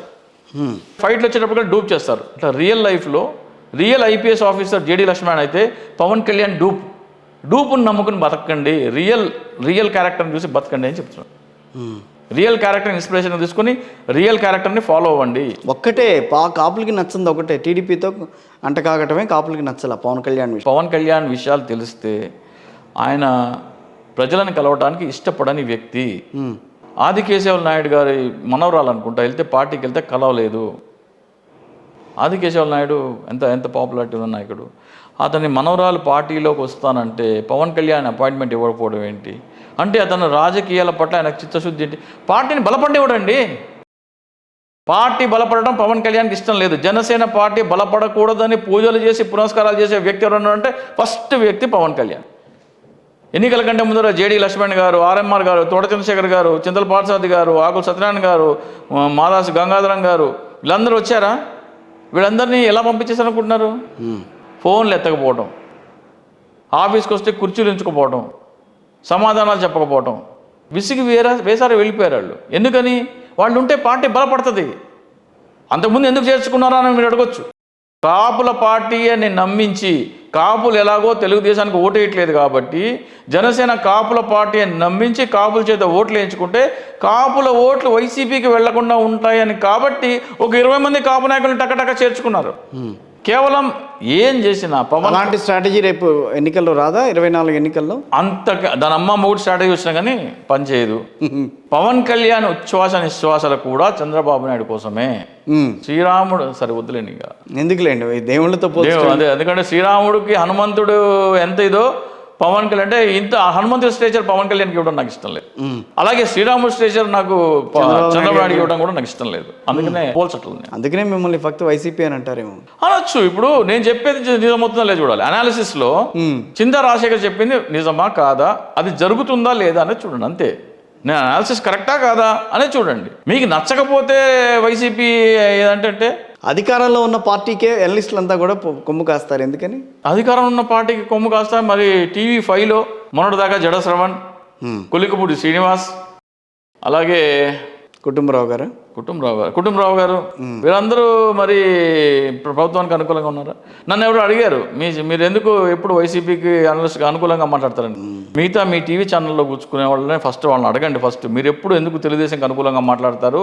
ప్రైమ్ ఉన్న ఛానల్ కూడా మీరు ఎప్పుడు ఎందుకు జనసేనకు అనుకూలంగా మాట్లాడతారు? మమ్మల్ని తిట్టండి అని వాళ్ళని అడిగి అప్పుడు నా దగ్గర రండి అని చెప్తాను.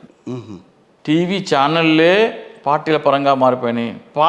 బినామీ పార్టీలు పుట్టుకొచ్చినాయి. జనసేన పార్టీ అనేది ఒక బినామీ పార్టీ.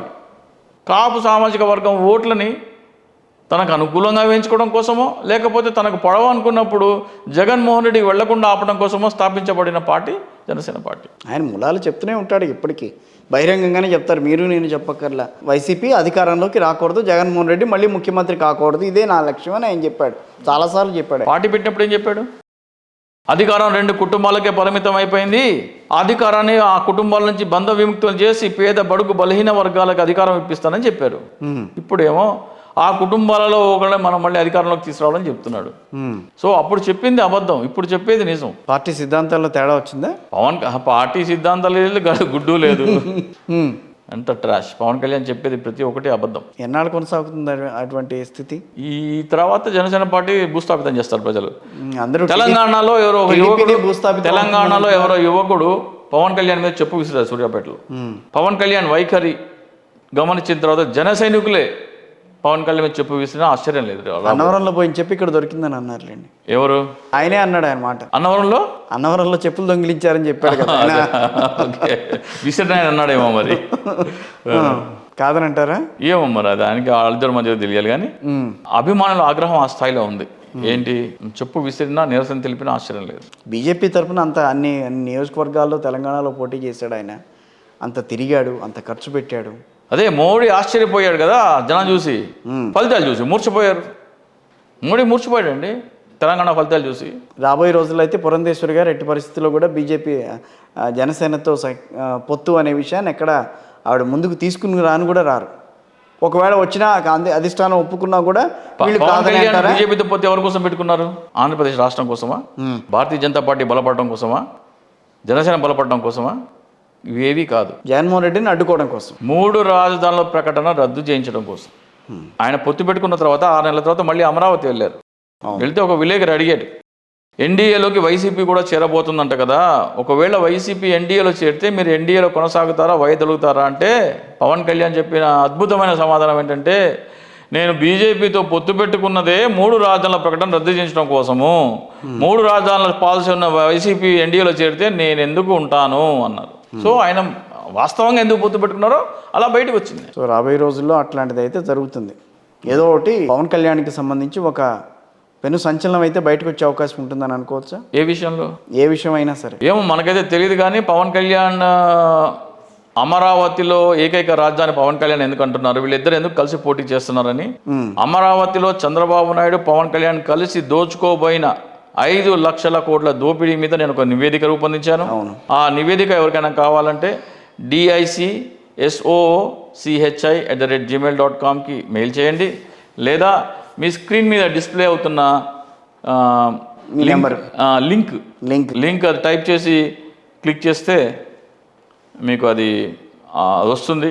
వైసీపీ శ్రేణులు ముఖ్యంగా ప్రజలకి, అంటే అవినీతికి ప్రజలకందరికీ తెలియాలి, అమరావతిలో జరిగిన అవినీతిని ప్రజలకు చెప్పాలనుకునే ప్రతి ఒక్కళ్ళు, అది వైసీపీ నాయకులు కావచ్చు, సామాన్య పౌరులు కావచ్చు, ఎవరైనా సరే వాళ్ళ ఇంటి కాంపౌండ్ వాళ్ళ మీద ఇటువంటి డిస్ప్లే చేస్తే ప్రజలకి అమరావతిలో చంద్రబాబు నాయుడు పవన్ కళ్యాణ్ దోచుకో తలపెట్టిన 5 లక్షల కోట్ల దోపిడీ ప్రజలకు వివరించిన వాళ్ళు అవుతారు.